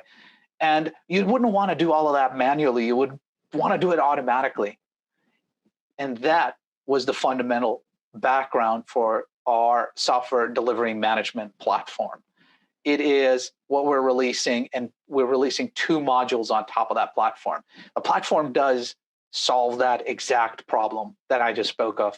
It introduces a system of record, a database, a common data model where you can pull data from multiple different data points and DevOps tool chains like Jira, GitHub, your CI/CD system, your source control system, your ticketing system, from build jobs, from test jobs, and you pull all this data through connectors into this database, and it normalizes it for you. It generates the insights and then feeds that into 2 modules that we're releasing. One is engineering efficiency, and the other is feature management. And what we're releasing is these 2 first modules on top of that platform. And they have one goal in mind. Engineering efficiency is all there to help understand where teams are focusing. It's there to help who's working on what investment areas are we spending our time in, crucially important information to correlate across these systems to ensure that what you had planned is what you're working on. What you need to do next week can be, or the next sprint can be designed against where the work is sitting, against the activity your teams are performing on, against the work that you have. Maybe you got scope creep and you want to know which epics are being worked on and determine when and how they can be released.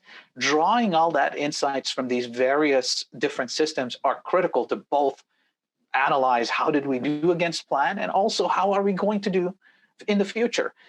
That sort of things allows us to have business discussion with holders. And the second module is feature management. So I have a question for you before we go to this. Oh yeah, sure. Module. Let's go into that. Yeah, let's talk more about engineering efficiency. Yeah, talk to me a little bit about, I know engineering managers, software leaders want to know what's happening inside the process, right? What were their options before releasing this platform and the CloudBees engineering efficiency module? That's a great question. And I'll actually tell you a story to answer that question about myself. Prior to coming to CloudBees, I spent a lot of time at a software development design studio. And a lot of my times in the mornings were just spent in understanding, sort of where our teams were at, where did we land, how's it going, where may things be stuck. All I wanted to do as an engineering manager there or engineering management was to help my teams perform better. And unblock things that are blocked and help determine what work we need to work on, prioritization, communicate it with customers, communicate with stakeholders. So what would I do? I'm telling you, I would get into the office 2-3 hours sometimes before other teams, and I'd be sitting looking at ticketing systems. I'd be jumping into Jira. I look at all that pull requests, separately going into GitHub, looking at the PRs there, trying to figure out which ones are pending review, which ones are not, which ones have been sitting idle, which ones have not, to help the teams then draw the lines between which ones are the important ones and which ones are associated with this sprint and this release for this feature. And I'd be going from there, looking at our build jobs to see, have they been built? Are they testing okay? And so on and so forth. And many times my biggest desire would be to just go, okay, I wish there was a way for me to, even if it's not fully finished, at least put it out there and test it.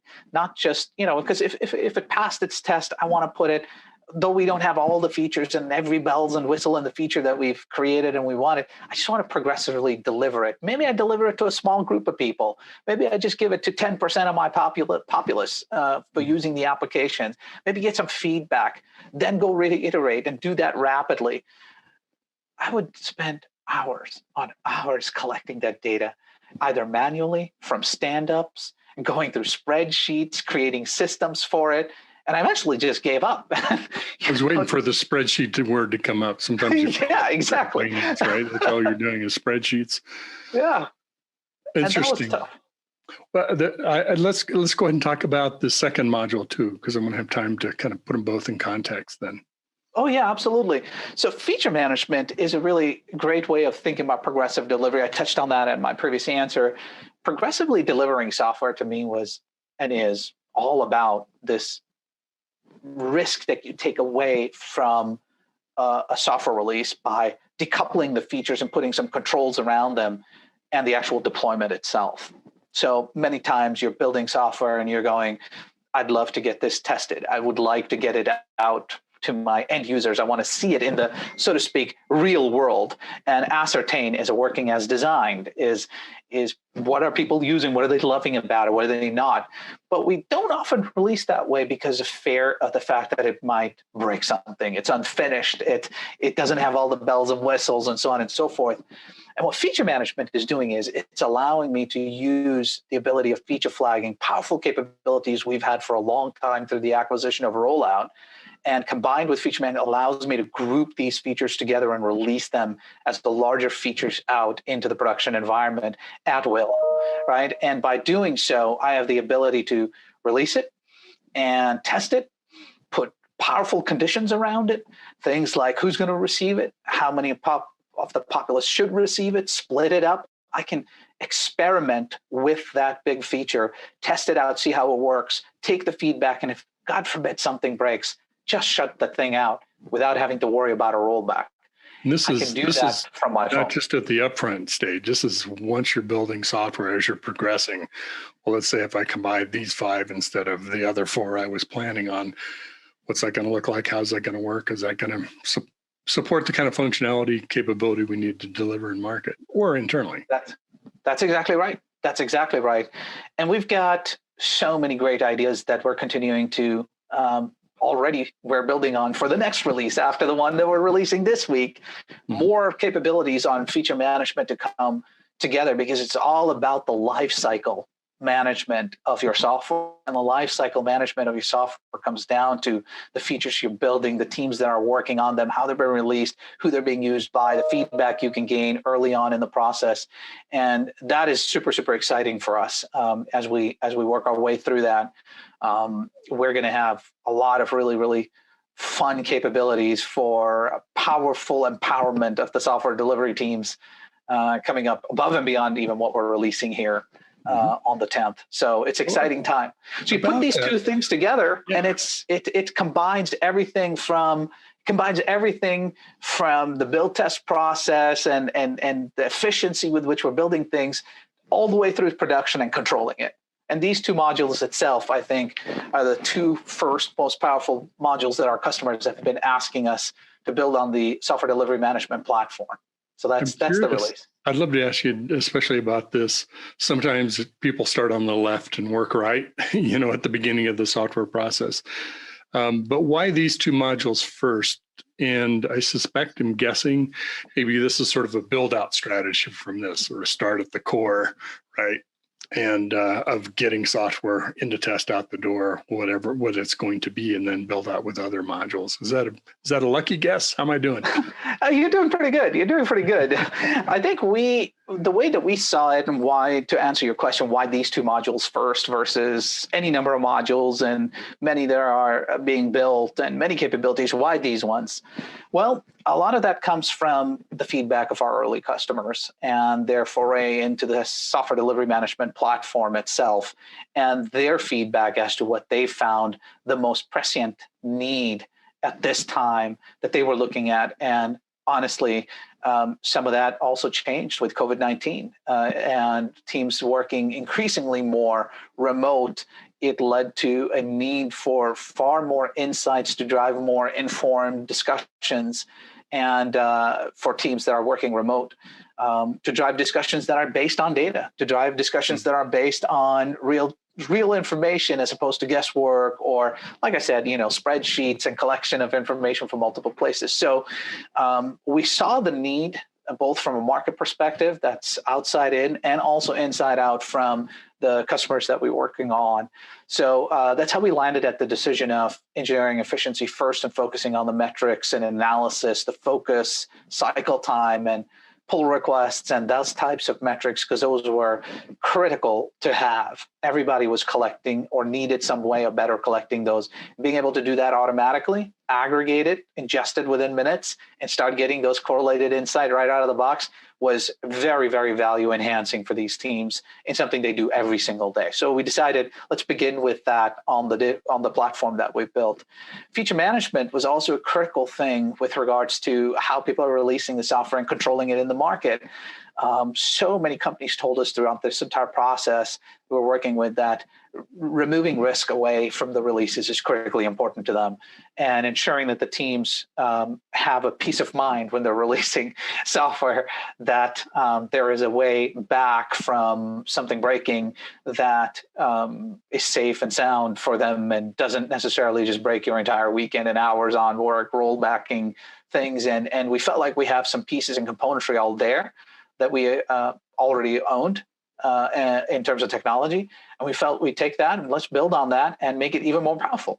So that's how we landed at those two things. And we know that there's more yet to be built on this platform.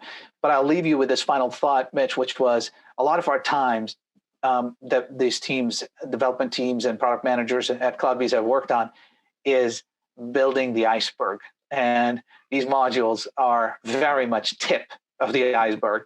It cannot be, you cannot say enough how hard it is to build a platform like this that powers rapid development of new insights, rapid new capabilities that we can deliver on top of this platform. It really took us time and effort and spending good time building a platform that we think will grow with our customers, will grow for us, and will provide capabilities to rapidly release software. So there's definitely a tip of the iceberg here, and the iceberg is definitely the software delivery management platform, the tip being these two modules. That's the emphasis on the platform. I'm curious, is this more targeted at existing customers who kind of add this to what they're already doing with CloudBees? Or is this something very approachable by a new customer that's coming to you and say, I'm really interested, I want to get a handle on these things? Oh, that's just a great question. You know what? It's both. It's both. We are targeting these types of insights, these two modules, at both existing customers as well as brand new. You may not have any other relationship with CloudBees at all. You may not have a relationship on the CI/CD automation tooling. You may not have a relationship with the release orchestration tooling, but chances are pretty high that you have many other DevOps tools. Also, you probably have some source code control system. You probably have some ticketing system to manage your work. And so there's a tremendous amount of insights you can take just right out of that. So all of the connectors that we've built into the platform allows you to pick and choose the data points that you want to integrate into this data model and start driving insights. So we are hoping this is, and believe this is a platform and modules for all, not just CloudBees. customers. Excellent. Good deal. So folks can find out more by reaching out at cloudbees.com, correct? That's or is there a right. better way? You can go and straight sign up and to cloudbees.com and start using the products now. Very simple. You go to our webpage. On the right, it says log in or sign up. Click up on the sign up, pick the product you want to test out, and it'll take you right to the platform homepage, which is where you'll find both engineering efficiency and feature management modules. You can simply launch it from there, test and try it out. Excellent. I don't know if you could hear, I think my dog Eddie barked in the background when you said you can go to the site and sign up. So he's excited. Well, good. We have a couple of demos that you all have provided. So we'll add those to the end of this. So anybody wants to stick around and take a look at the demos. I know they're reasonably short, so you can get a really good idea of the capabilities of both the CloudBees engineering efficiency and the CloudBees feature management modules. Well, it's been great talking with you. Congratulations on the announcement. Congratulations to the full CloudBees team. This is a team sport. Software is a team sport, right? Oh, it is, totally.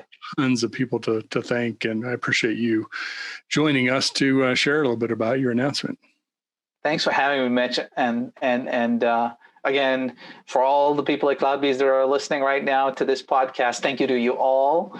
And Mitch, thank you to you for having us on. And I look forward to continued success and onwards we go in the world of software delivery. You bet. Excited to hear what's next. All right, Sean, we'll talk to you again soon. Take care. You got it, Mitch. Thanks. Bye.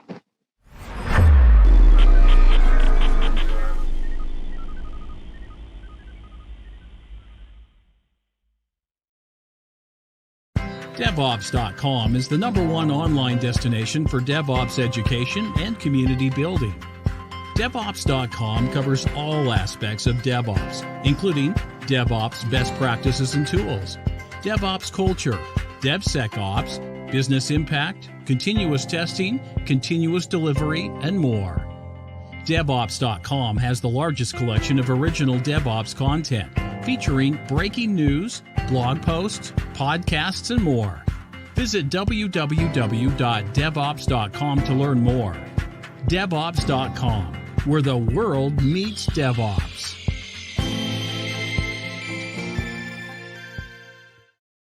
It's going to wrap up today's show. We hope you enjoyed today's TechStrong TV. Before I go, I wanted to mention one thing.